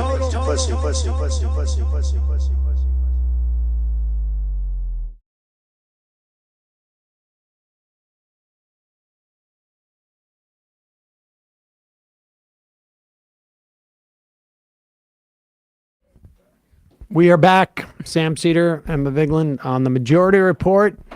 Hey, just want to do a shout out to the person who's watching us on Rumble. Thank you for watching the program. The singular And liking it. Liking it. We have one viewer and one like on Rumble. Hey, if you're watching us on Rumble, get the word out. Let's. It's up to you. Yeah. Only you, literally only you, can help spread the word on Rumble for us by... you are our Frodo. Yeah, you are by the chosen one. Doing whatever it is you do on Rumble and spreading the word there. Carry us to Mordor, please. And thanks for not mentioning anything sort of like anti-Semitic or whatever. Yeah. Yes, and also, yes, And- thank you for... And as we were saying, this is presuming that we are not the sole viewer on That's Rumble true. of our own stream. Well, I'm pretty sure I didn't like it myself. I'll have to check. The like must be coming from somewhere That's else. evidence, okay? Also, as always, though, big thank you to folks who are watching us on Twitch. You guys are poggers. Chugga, choo choo. A big community getting grown over and, there. YouTube, of course. And where else are we? Are we on Facebook? We are on the app.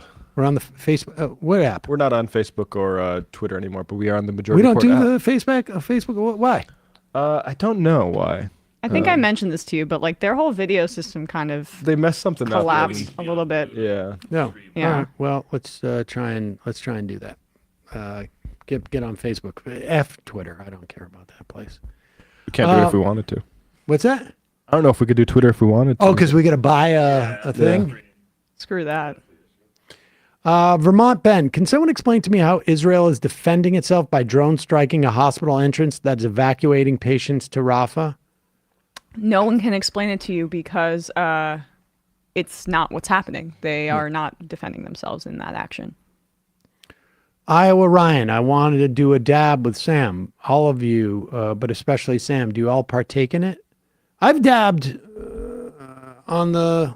Oh, I think in this context, it might mean the concentrated THC Yes. dab, which is Which is not something that you should do.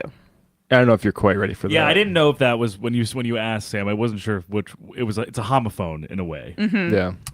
Yeah. I'm not familiar. I did those dab things. Like I did that on my 21st birthday, and mistake. It's like super concentrated. And use a blowtorch to like get as much THC or really hot. You're blowing smoke out like you're a dragon. It's yes, crazy. it's not a good idea. It's not a good idea. Kids are doing it these days. No, Yeah. so I'll pass on that. Yeah. It would be funny to see Sam do one though. I think he might literally pass out. I can imagine that. Yeah. Overton Himbo. I sent my wonderful Jewish mom, who was raised Zionist, your interview with Ilan Poppy, and it actually got through to her. She said, hearing Ilan and Sam, Jews, advocating for a one-state solution was eye-opening. Thank you. Also, Wow. thanks, Emma and the whole crew for a modicum of sanity and comfort in trying times. That is the one that I have been sending around to my family members that I will not be seeing at Thanksgiving. The ones that I will be seeing at Thanksgiving, I'm going to wait until after Thanksgiving. Mm-hmm. Or maybe slip a Marone Rappaport to ease him up a little bit. Yeah, exactly. Space Cat Jones. Hey, Sam, now that you've discovered that Just Coffee has Just Coffee, why don't you just say Just Coffee, Just Coffee? Stephen from Pittsburgh became a member Wednesday, obligatory shofar. Okay.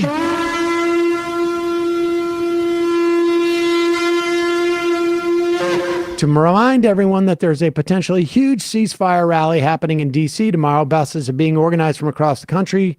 Go to answercoalition.org to see if buses are available in your area. There's a banner on the front page. This is a collaboration between lots of activist groups. If you can't make it, some of the local groups are taking solidarity donations to buy tickets for other people who can't afford them.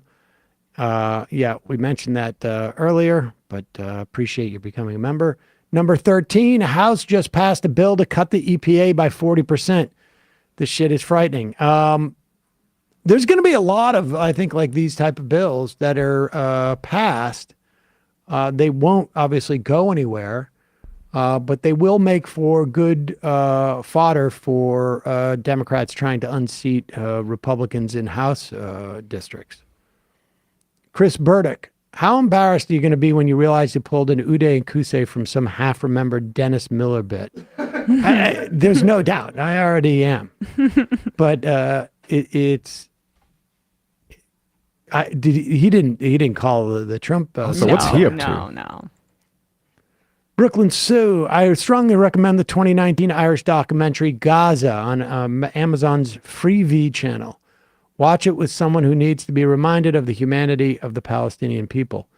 And in Scalia's Ghost, my American exceptionalist friend said the same thing last night. It's Hamas's fault because they hide among the civilians. Where are the civilians supposed to go, MF? The point is that these are not good faith requests by the Israeli government.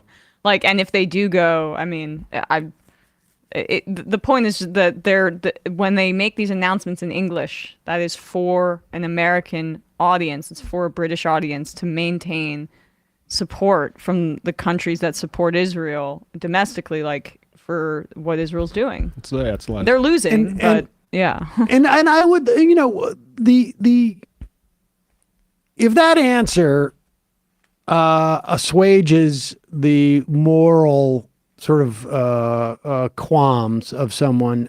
I mean, this is why, like, I for the most part have largely abandoned, sort of moral righteousness within the context of these arguments, because there's really no way to get through to people in that respect. But as a strategic, in my experience, your mileage may vary. Obviously, that doesn't mean that I don't see these things as moral travesties.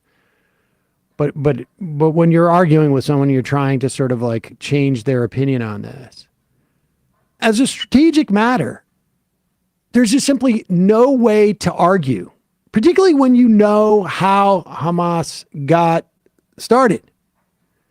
They came out of the Muslim Brotherhood.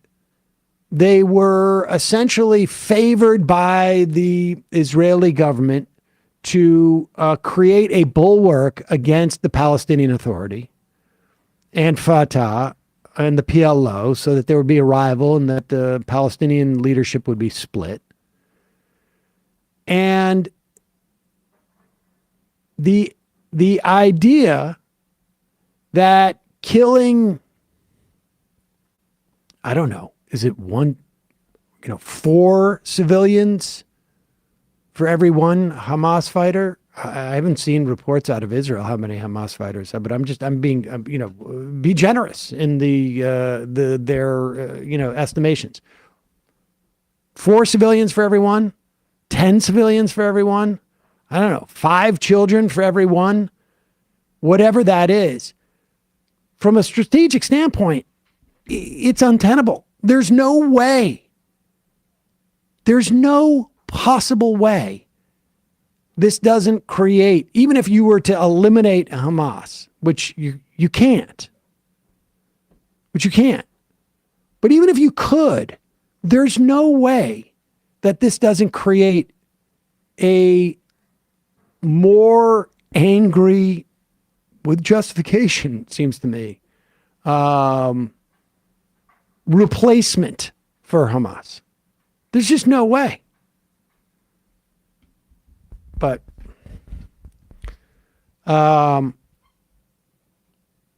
if you're feeling like a little, you need to do something, there are some groups that you can support, including Jewish Voice for Peace. I believe they take donations on their website if you have some extra funds. I was so amazed by that rabbi who interrupted Biden at his speech, and she's with Jewish Voice for Peace, and that was a $1,000 a person fundraiser. So getting those folks into those situations to put the pressure up is really important. I mean, this is a time for organizing. Yes. It's horrible time of tragedies, and it's a time that a lot of people are getting together. Yep. Happy Casual Friday, folks.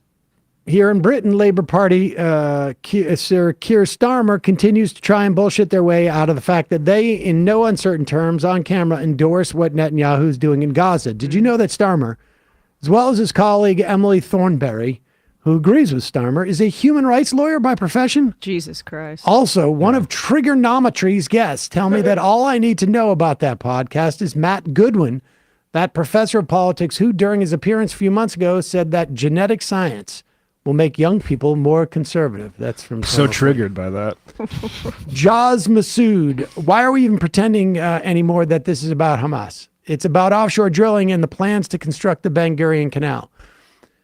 I'm not terribly familiar with the offshore drilling.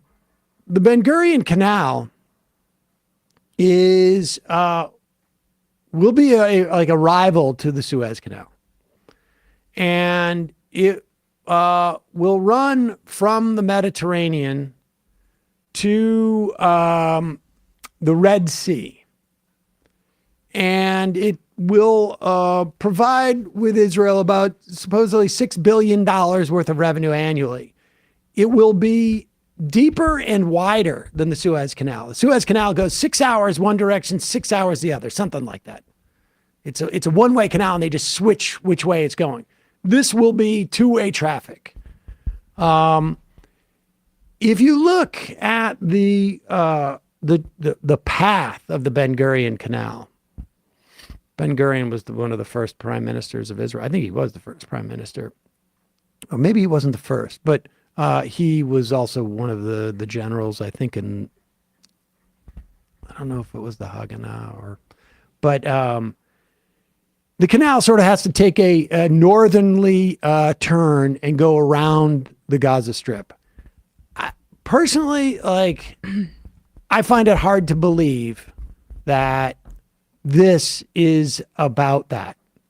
I think that there's, people can be opportunistic, and, certainly Iraq was about a bunch of different things for a bunch of different people. For some people, it was securing, the spigot for oil. For others, it was like, this is a great opportunity for me to try that theory I've been developing in the Heritage Foundation on how to establish, a free market somewhere.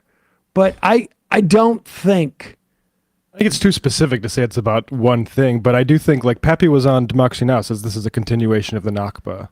And when you see, like, these bombings, I think, like, I can't help but think that just like at the Nakba, when the diaries of the sort of commanders and stuff were saying, we are bombing civilian populations so they flee because we don't want them there. I just think, like, that's the line of best fit here. Exactly, right. Like, the canal claim is too specific and could be something that could end up being years down the line, the results of this.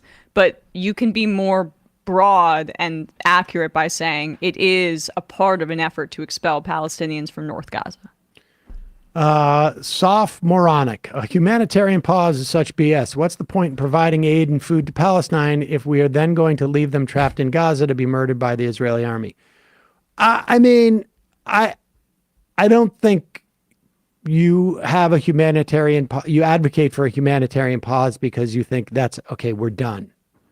I think the idea with a humanitarian pause is it stops the bombing. Yeah, at least. And so less people are dying in that moment. Right. And it may save some people because, and that it turns into a ceasefire. I wish, I don't like the phrasing, obviously, but the point is just like, get the bombing to stop and go from there. That's the number one priority, and I don't care if you call it There's no other sequencing of this, really, I don't think. Yeah, I don't. That's why we've said, like, ultimately, I think from our perspective, the demand has to be ceasefire. If our political class can only get around to doing this humanitarian pause that turns into a ceasefire, then so be it. Fine, yeah. Sarah from Chicago suburbs. Even before October 7th, half the Gazan children have symptoms of PTSD. They are self-harming. They have suicidal ideation. Enough is enough. I don't doubt it. Dick Durbin superfan, appreciating all the Dick Durbin chat today. Vermont Ben. I can only call Senator Sanders, Senator Welch, and Representative Balin so many times to demand a ceasefire before I feel like I'm banging my head against the brick wall. Donut Man. There's a Puck News piece by Theodore Schleifer detailing that relationship between Thiel and SBF's tax scam dad called Keeping Up with the Bankman-Frieds. I'll check that out. To be accurate, Bibi's primary motivation is to save his job. Israelis and Palestinians be damned. I would agree. Juniper J. Please ask the listeners to call their senators and representatives and tell them you're in support of ceasefire. It adds pressure on the administration, without a doubt. Yeah, Jordan Definitely. Eel has, I think, ceasefiretoday.org. Ceasefirenow.org. I think has, like, links for you to follow.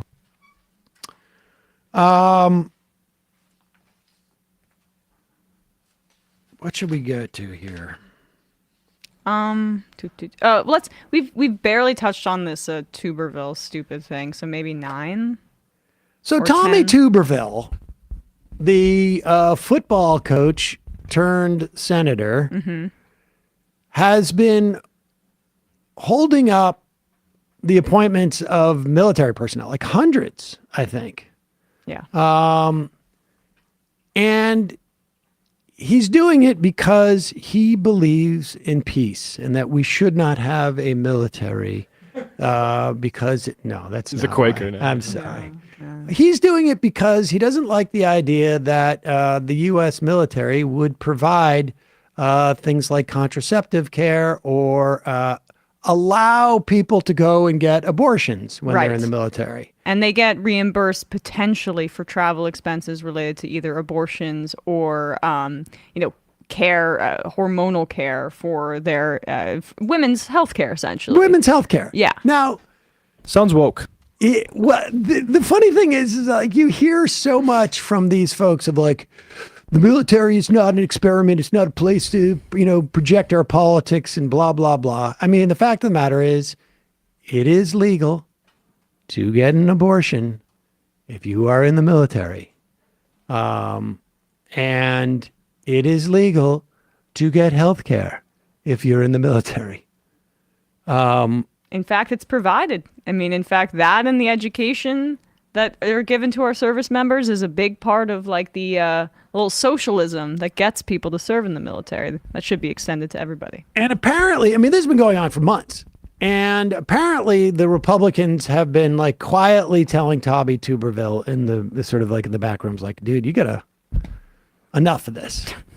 And apparently they've gotten tired of that. Because, you know, they're supposed to be, that's their brand. Here is, should we do... Lindsey Graham, maybe? Sure. Here's Lindsey Graham. Now, again, as far as I'm concerned, I would like Lindsey Graham and Tommy Tuberville to be in a steel cage match where they're able to wipe each other out. But and give like Lindsey Graham a small baseball bat or something, because it's probably not going to be fair. Yeah. But this is it is interesting to see Tuberville attack this way, and it makes one wonder, you know, is there a you know, how is there a potential for either a pickup in Alabama? I doubt it, although stranger things have happened. Or B, I mean, does this hurt like a Lindsey Graham in South Carolina? I don't know, but it's fun to watch. The Pentagon has issued a legal opinion I disagree with, saying this doesn't violate the Hyde Amendment. I disagree with it. Here's what's going to happen. You've just denied this lady a promotion. You did that. All of us are ready to promote her because she deserves to be promoted. She had nothing to do with this policy. Let me say it again. Everybody in this body could find an issue with any administration they don't agree with. And what we're going to do is open up Pandora's box. Today is abortion policy. If we take back the White House, we'll go back to the Mexico City policy, limiting dollars to be given to overseas entities that are engaged in the abortion business. Some pro-choice people don't like that. What would happen if they put a hold on all the officers because they don't agree with the Republican administration? There's a reason this has not been done this way for a couple hundred years. No matter where you believe it or not, Senator Tuberville, this is doing great damage to our military. I don't say that lightly. I've been trying to work with you for 9 months. Folks, if this keeps going, people are going to leave.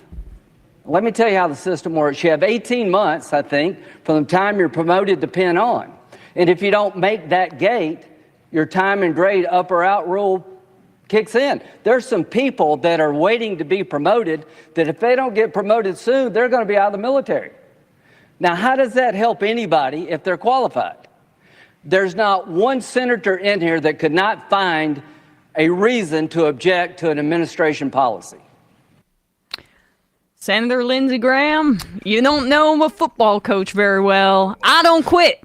Thank you, Comrade Tuberville. I will also say, like, I think that Lindsey Graham has provided a template for maybe some Democratic senators in the future.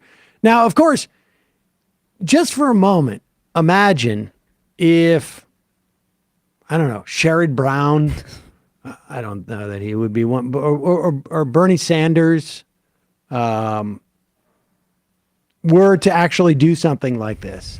To keep 400 military officers from being promoted for 9 months.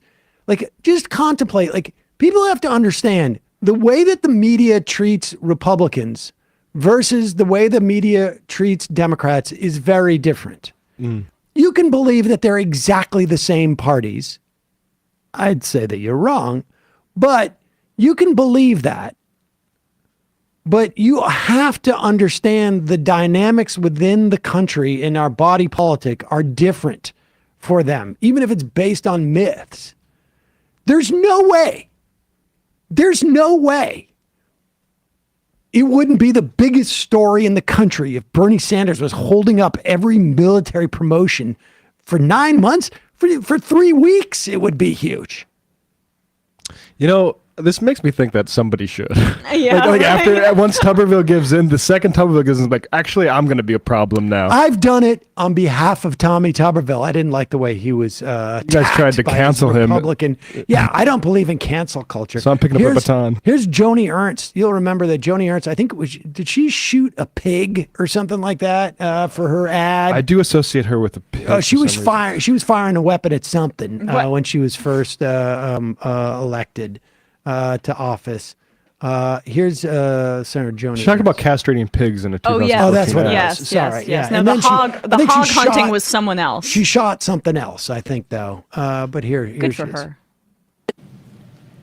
And it is really unfortunate that tonight these men and women have been denied their promotions. We have done the best that we can to honor the request of a fellow senator that these nominations be brought to the floor and voted on individually. And I really respect men of their word. I do not respect men who do not honor their word. We have brought forward nearly 60 nominees. Every one of them have been denied an opportunity to move forward. They have given more than most of us have. Certainly, they have given more than I have in this chamber. They have given more than Dan has given in this chamber. So Tuberville had basically said, okay, I agree to do the individual 400 or so promotions and vote on each one, which apparently was a bluff. And they called his bluff. And then he has rejected allowing them to do this. There is a plan afoot to do an end run around him, but it takes a 60 vote rules change. Now, technically speaking, and we've been here before in terms of the filibuster, they could go to the parliamentarian and overrule the parliamentarian and just do a 50 person vote. Mm-hmm. I can understand why the Democrats in this situation are like, Republicans, you have to provide us 10 Sort it votes. out. Or also, like, what's been somewhat refreshing over the past 6 or so months, and this is more applicable to the House because it's been a shift in Hakeem Jeffries, which is just like, Republicans want to be dysfunctional and ridiculous, just let them work it out. Yep. I mean, don't give them an assist. They are your political opponents and treat them as such. Also was kind of waiting on Joni Ernst to talk a little bit about like the female perspective of saying that, blocking military appointments over allowing for certain kinds of care for women, because Joni Ernst publicly said that she's been raped. Like, I mean, that's horrible. But what's her position on abortion typically? I'm not. She's anti-abortion, right? But but I mean, that's the kind of thing that like maybe just because of your lived experience, please be a better representative for women on that. But I know that's sorry.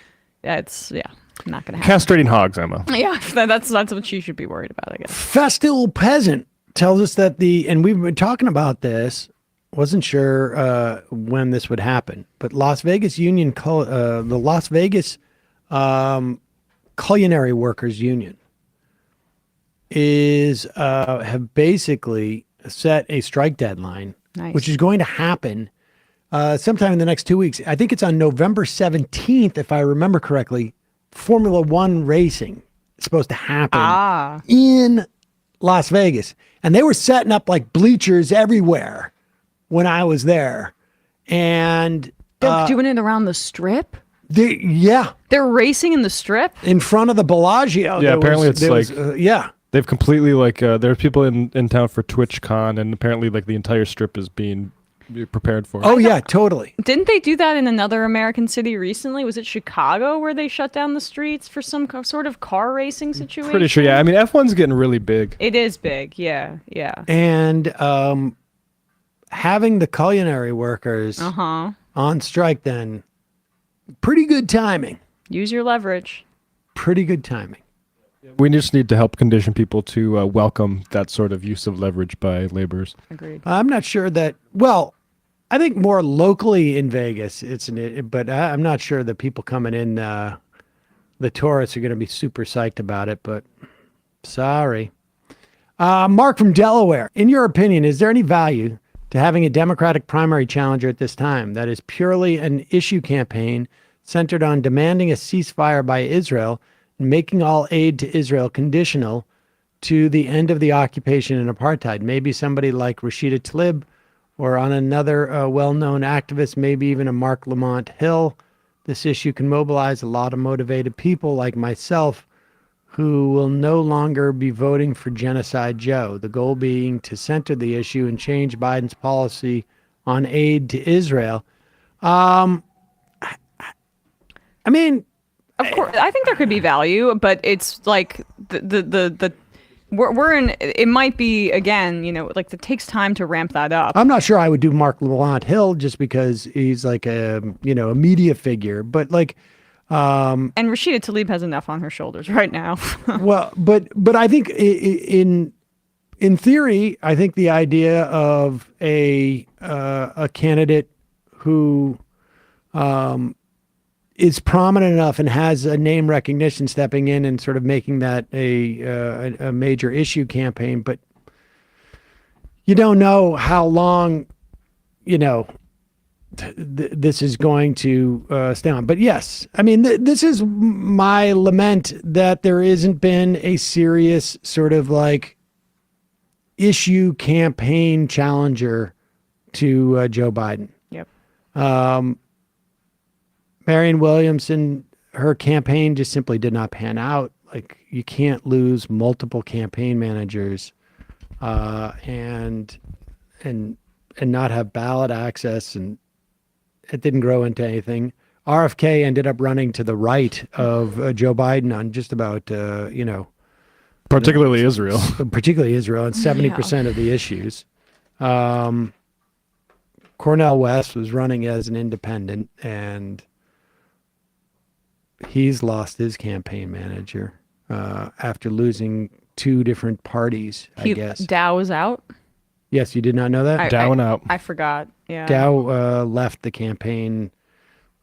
We did talk about it. I just forgot. I guess a week ago. There's no, I mean, it's just not happening.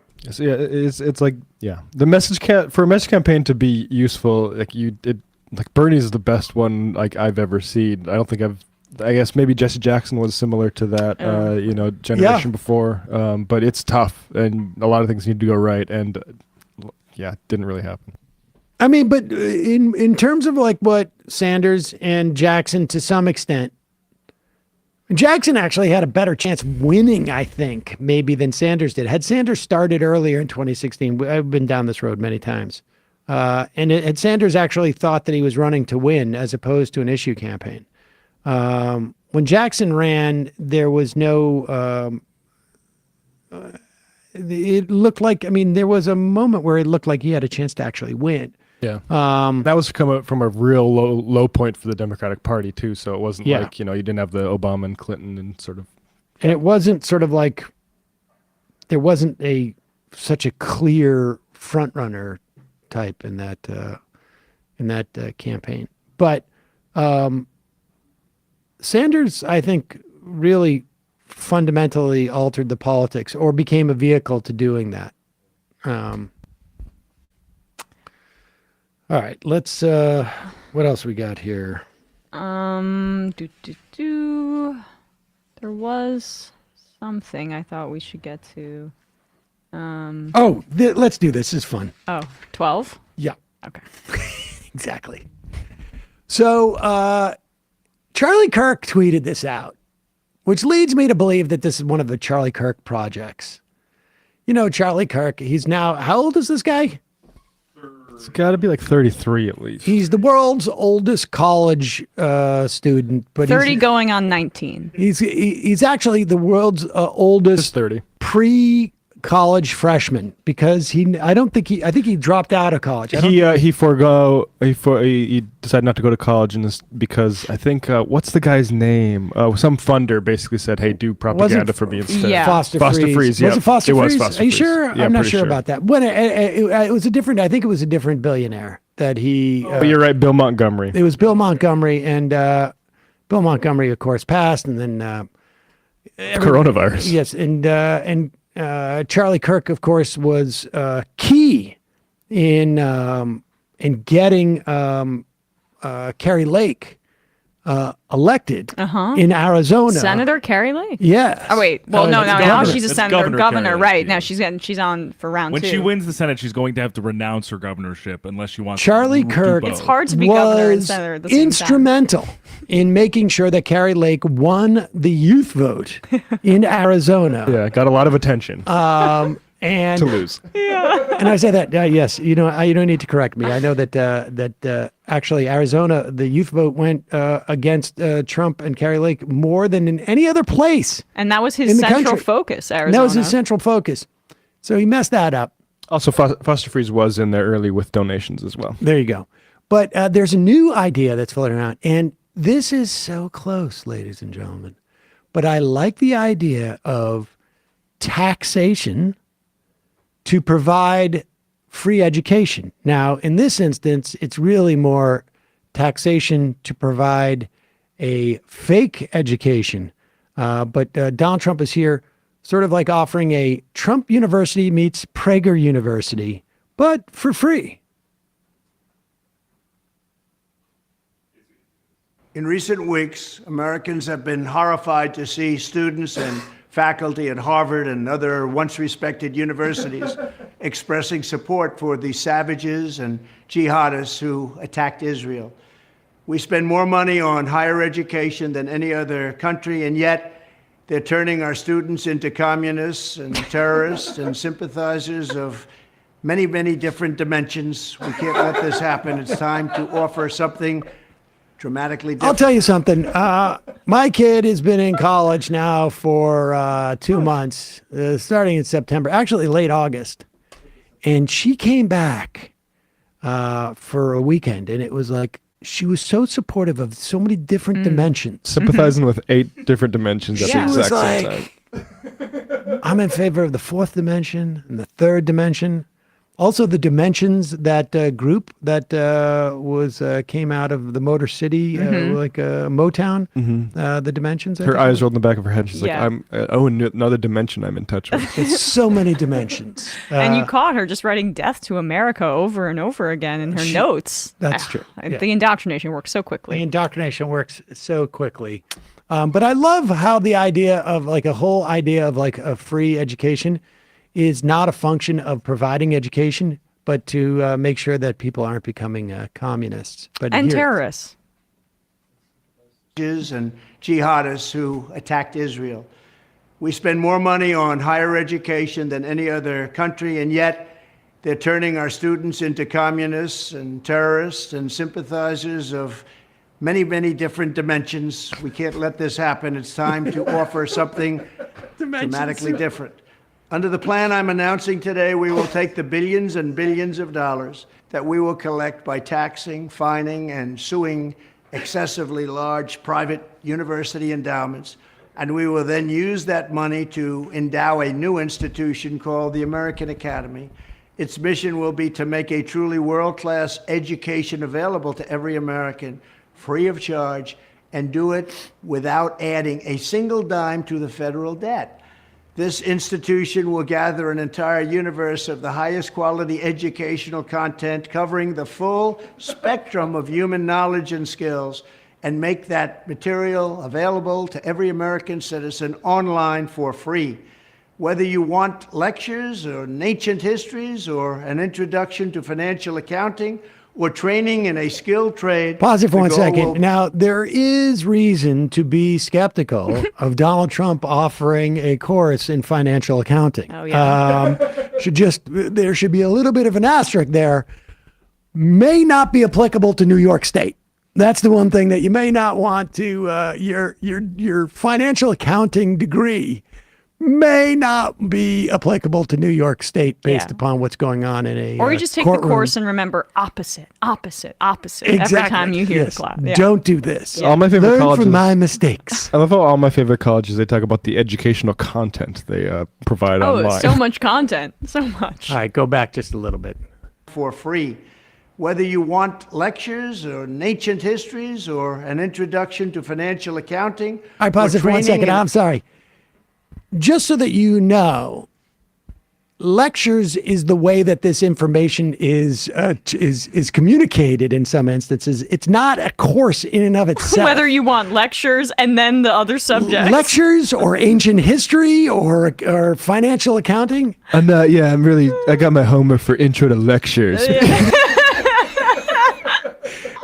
We're learning and I didn't know this, but you can do a 15-minute lecture or you can do a 30-minute lecture. Yeah, Cicero. A lot of people say he did the first lecture. You can do any length of lecture. And next week, we're studying how many people need to be listening for it to be a lecture. You can tell Trump really paid attention at Penn.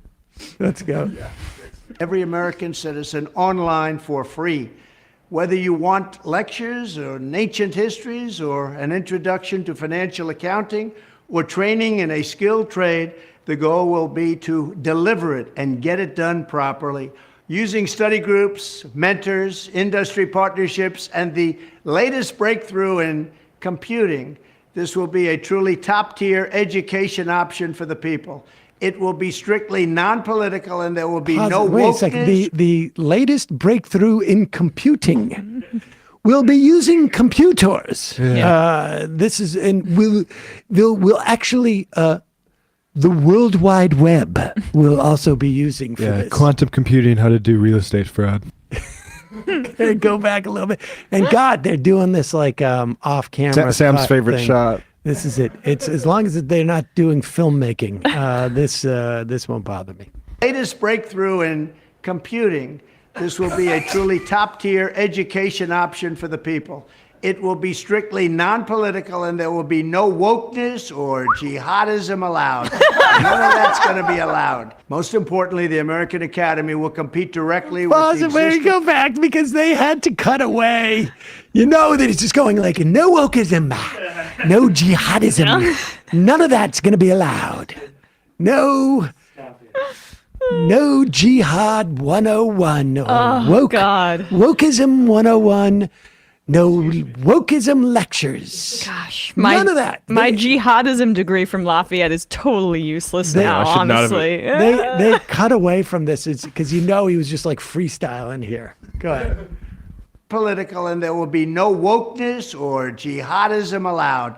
None of that's going to be allowed. Most importantly, the American Academy will compete directly with the existing and very costly four-year university system by granting students degree credentials that the U.S. government and all federal contractors they're gonna love that. will henceforth recognize. For The Academy will award the full and complete equivalent of a bachelor's degree. In Sure. addition, to help the 40 million Americans I got who my have some bachelor's college degree in education- lecturism. I learned about lectures. So can I get a work for you federal contractor? Because if you have a lecture project, I would be your expert because that's what I got my bachelor's degree in lectures. Little bar quiz for you. How many people do you need to be watching for it to be a lecture? Take a guess. I don't have a degree in lecture. That is a trick question.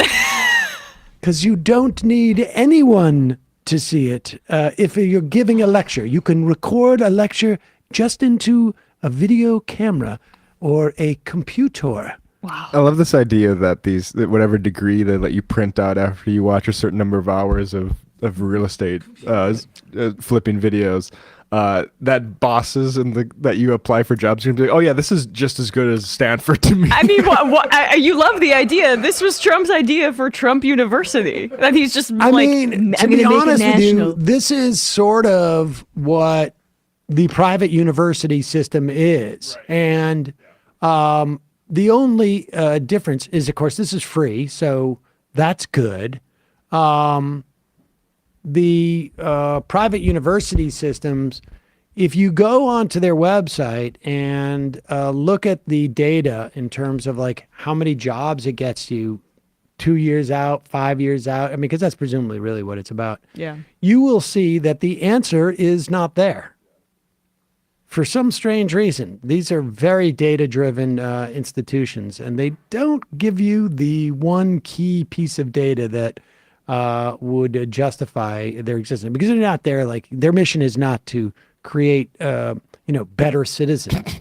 Their mission is almost explicitly largely for African American women who are in the workforce, feel like they've hit a threshold in terms of what they can't get past without a degree.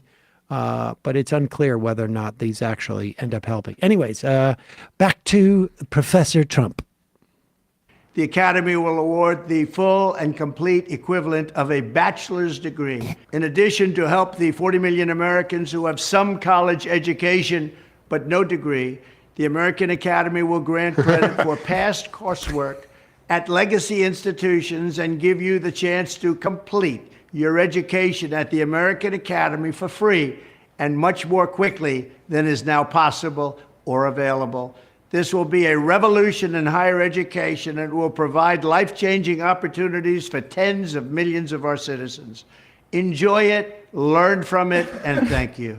And thank you. And thank you. I mean, the thing I like about this is that there is an awareness that we need a free education option for every American in the country. Mm-hmm. And now, preferably not one you can speed through by watching online videos and then get a printout degree. Well, but yes, I think that we should have a conversation about what the most effective way of, not the most cost-effective way necessarily, but the most effective way to educate people and give them a real a competitive education, not just in terms of jobs, but like competing with the other functions of the reason why we have higher education. And I love the idea that Charlie Kirk and Donald Trump and conservatives are coming around to the idea that we should be taxing. First of all, I like the idea of taxing endowments. And I would also even question, maybe there's also ways of saying, if you get your endowment and you own this amount of property over a certain amount, then we start to actually, your tax-free status has a threshold. Let's put it that way.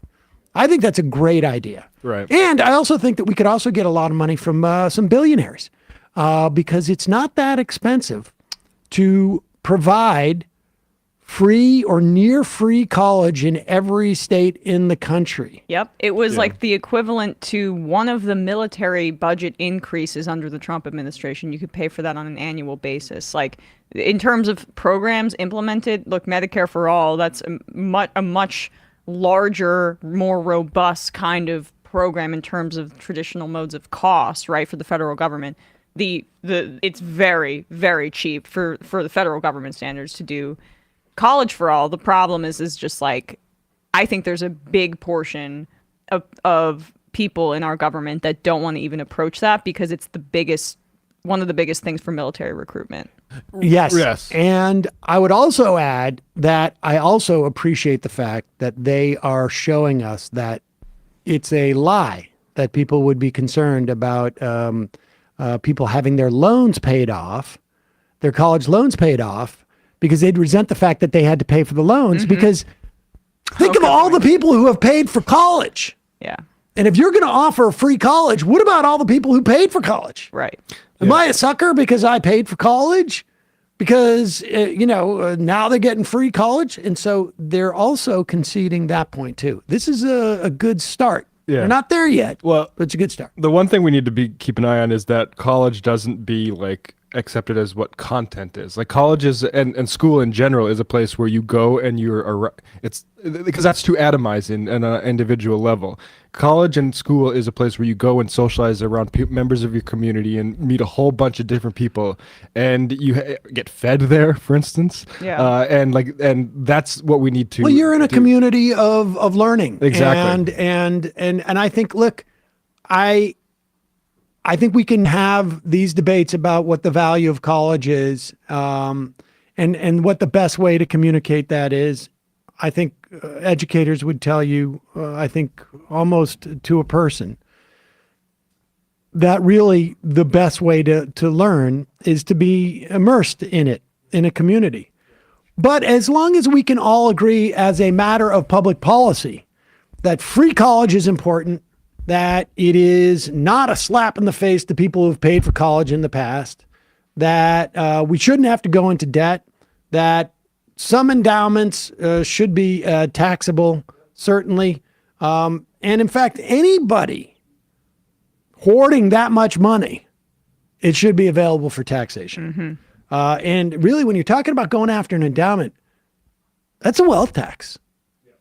You're not talking about, the revenue. It's a wealth tax. I gotta say, sold. There you go. And if people want, Thomas Piketty in the first book, Capital in the 21st Century, goes into those endowments and the spectacular amount of wealth that is in those. Yeah, they're giant pinatas that we can use to fund social democracy. Love it. And no jihadists. No, we can accept terror camps be made with those funds. Totally unwoke university, not woke you. That's what we call it. Not woke forest. I don't know. All right. I'm sorry about that, folks. It's all right. I really apologize. I shouldn't have done that. Sam Seder, maybe Hello Tush and Sunset Lake could team up for a Seba Day. Nice. Dork Master Bond Mike. Check out the Ring of Fire War Pimps coverage of the Lever article about defense contractors on MSNBC. I can't follow any of what that is. Selling war. Check out the Ring of Fire War Pimps coverage of the Lever article about defense contractors on MSNBC. I don't get it. Claydonius, I have a Hello Tushy bidet, and now I'm always torn between stealing time by pooping at work or pooping in comfort at home. Yes. It's a good dilemma to have.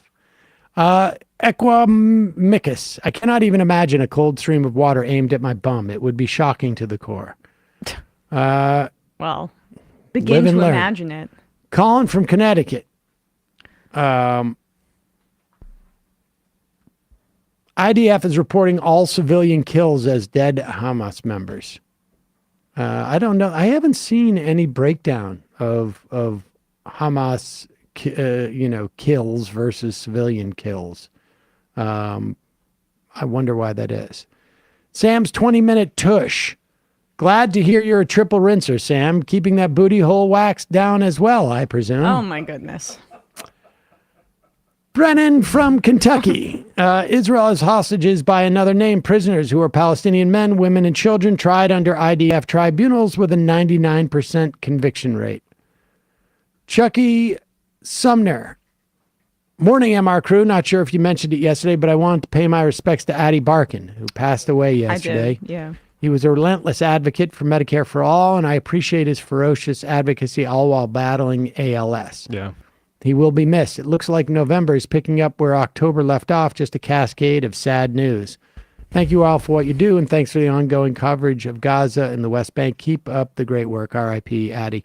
I know that you mentioned that yesterday. Yeah. I'm trying to remember what the first,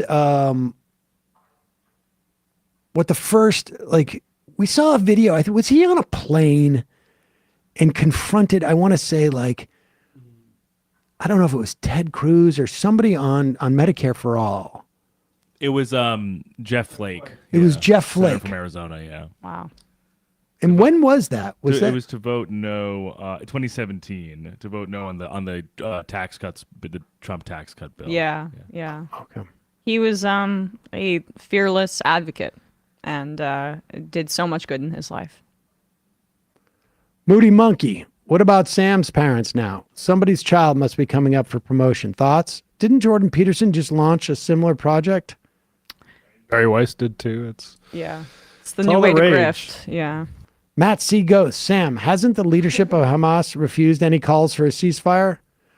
I would imagine they have. Yes, by far. But like I say, I don't think the idea is that Israel wouldn't respond to Hamas firing rockets from northern Gaza. I think the idea is that they would stop bombing children and civilians so indiscriminately. I mean, as far as I know, nobody's even made any type of argument that there were rockets coming from the Jabalia refugee camp. No. No. I think Hamas is shooting rockets back, but that is Israel's bombing, so they're shooting rockets. I would imagine Hamas would shoot rockets either way, but yes, it's one thing to attempt to attack where rockets are coming from, and we know that Israel has the ability to know exactly where these rockets are coming from. They have an Iron Dome, and Palestinians do not. Well, they have an Iron Dome, but they also have complete control of the skies. Yes, they have an Air Force, too. Palestinians or Hamas does not. And like the premise I'm seeing in the Washington Post that they need to bomb like this in order to make sure Hamas is never able to do this again. No, they need to be guarding the giant cage they keep people in and not be settling elsewhere. Like this is. I mean, frankly, I think what they need to be doing is to do what they did with Hamas, but for other secular political movements amongst Palestinians, and maybe release Barghouti, who's been in prison for 30 years, who was the last great challenger to Abbas, and basically try and build up some form of Palestinian leadership. Obviously, I mean, everything I'm saying, I don't think will happen. But for those people who say like, what's the alternative? The alternative is it's going to take 25 years, and there's still going to be the same threats to security. But at the end of the 25 years, as opposed to 1999, when 25 years passed, there's a much better chance that you will have a stable society, either a one-state solution or a two-state solution. There's really no good options here, but the one they're pursuing now is just essentially a guarantee that in 25 years, they'll be in the exact same place, if not worse.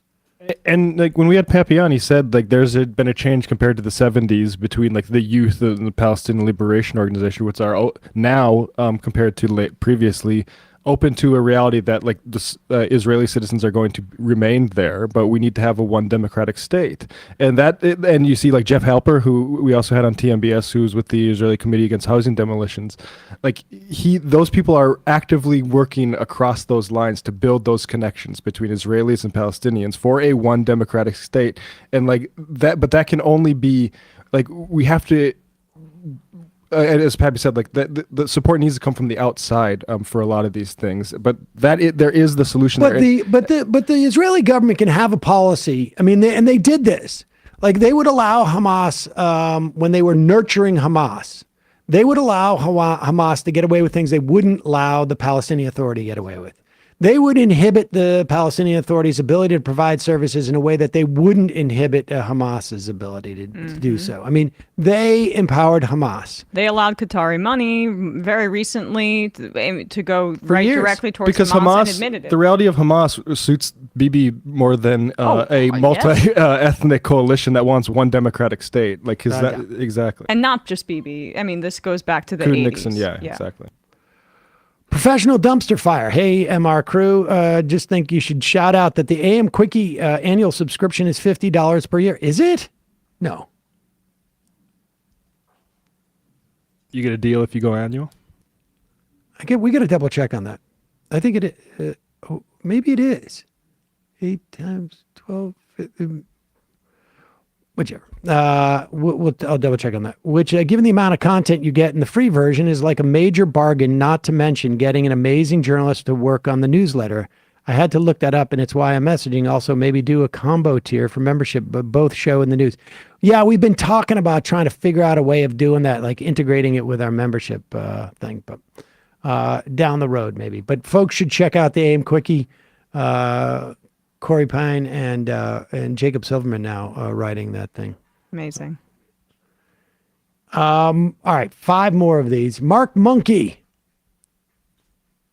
One way to prove this about Hamas is to ask if Hamas is dying more than civilians. There's no way to know if Hamas is dying, but we do know for sure that civilians are. It was just never about Hamas. Hamas is just a convenient excuse. Of course. Small D Democrat. It's interesting that Israel claims to have their IDF super soldiers, who are the most elite wetworks commandos in the world, yet they're hurling missiles instead of sending them out on bin Laden raid-style missions to take out Hamas. Yeah. I just want to say, just saw that Pramila Jayapal called for a ceasefire. Oh, good. Said the word ceasefire. Chair of the Progressive Caucus. Massive. I think this is going to start to cascade, and I think that, for better or for worse, there is not that much independence amongst these Democrats that we're talking about now, and that they would not be doing this without the administration using this as a mechanism in which to pivot off of to start to do this. So keep the pressure up. The more Congress people who come out and do it, the more it'll put the pressure on the administration. Detour. Trump deploying quantum computers against the Tesseract jihad. That may be too... Tesseract. Tesseract. I don't know. It's Star Wars. Oh. Sorry. Kowalski. I got it. Today, I would like to officially announce that I'm starting John Brown University. This is, of course, to compete with the anti-woke university's tuition, which will be solely funded via train robberies against oligarchs and the seizure of southern plantations. I had more to say, but the ATF just arrived. Actually, maybe it was not Star Wars. And I look like an idiot. Ezard. Sorry. Any chance on some free Palestine merch on the MR store? We don't have any at this point. I mean... Oh, MCU, not Star Wars. Thank you, Kyle. Sorry. We move slow. Roger, I figured out how to send a message on this app. Okay, Roger. Well, congratulations. Space Case. Introduction to lectures sounds like an episode of Community. Yeah. Militant apathy. Military is the most socialist place I ever worked in. It's a good thing. Tuberville is an effing racist clown. Not one black player, not one has come out to defend him. That means he went 30 years of coaching black kids, and no one can say he's not a piece of garbage. That is. Do you know how hard that is? For the course with college football coaches, who are, I think, per capita, some of the most racist people on the planet. Oh, also relatedly, Bobby Knight is dead. I met him twice. That whole spirit of authoritarian discipline of young men for like sort of people with anger issues, good riddance to all that. Yep, good riddance. Yep, exactly. Graham is 100% right on the time and grade stuff. This is how promotions work for enlisted and commissioned service members. You hit your date, you get promoted, or you ETS. Damn, I never thought I would say Lindsey Graham 100% right about anything. All right, 3 more. Clower. Nope. Sorry. Cogman. These human shields don't appear to be shielding anything. I can't understand how anyone justifies mass murder because, well, there's a baby near the dozen. There's a baddie near the dozen civilians are murdered. Fear. Well, maybe, but also maybe just like that too. Yeah. We are we hate disciplining a civilian population, and remember this. Look what you made us do. Exactly. Take the root out. Clower says, happy anniversary. All right. Thank you. Vox Populi. A lot of endowments are the product of slavery money, so Trump is basically calling for reparations. I love it. But no woke stuff. No woke things. And the final I am of the day, of the week. Matt from Denver. Their tagline, not woke you, where you go to not woke. Bradley, Matt, Emma, good job this week. Also, John Aarons doing our booking, and Dorsey doing our YouTube, and Christina and Chris and Julie and Kyle, of course, and Isaac. Thank you so much for all the work this week. It gets a little bit depressing. Everybody out there, take some time to sort of like just keep yourself from going crazy in this environment. And we'll be back on Monday. Have a good weekend. It might take all the strength I got to get to where I want, but I know somehow I'm gonna get there. I wasn't looking when I just got caught between the truth and the lie bar, but finding out won't make me feel any better. Yeah, I know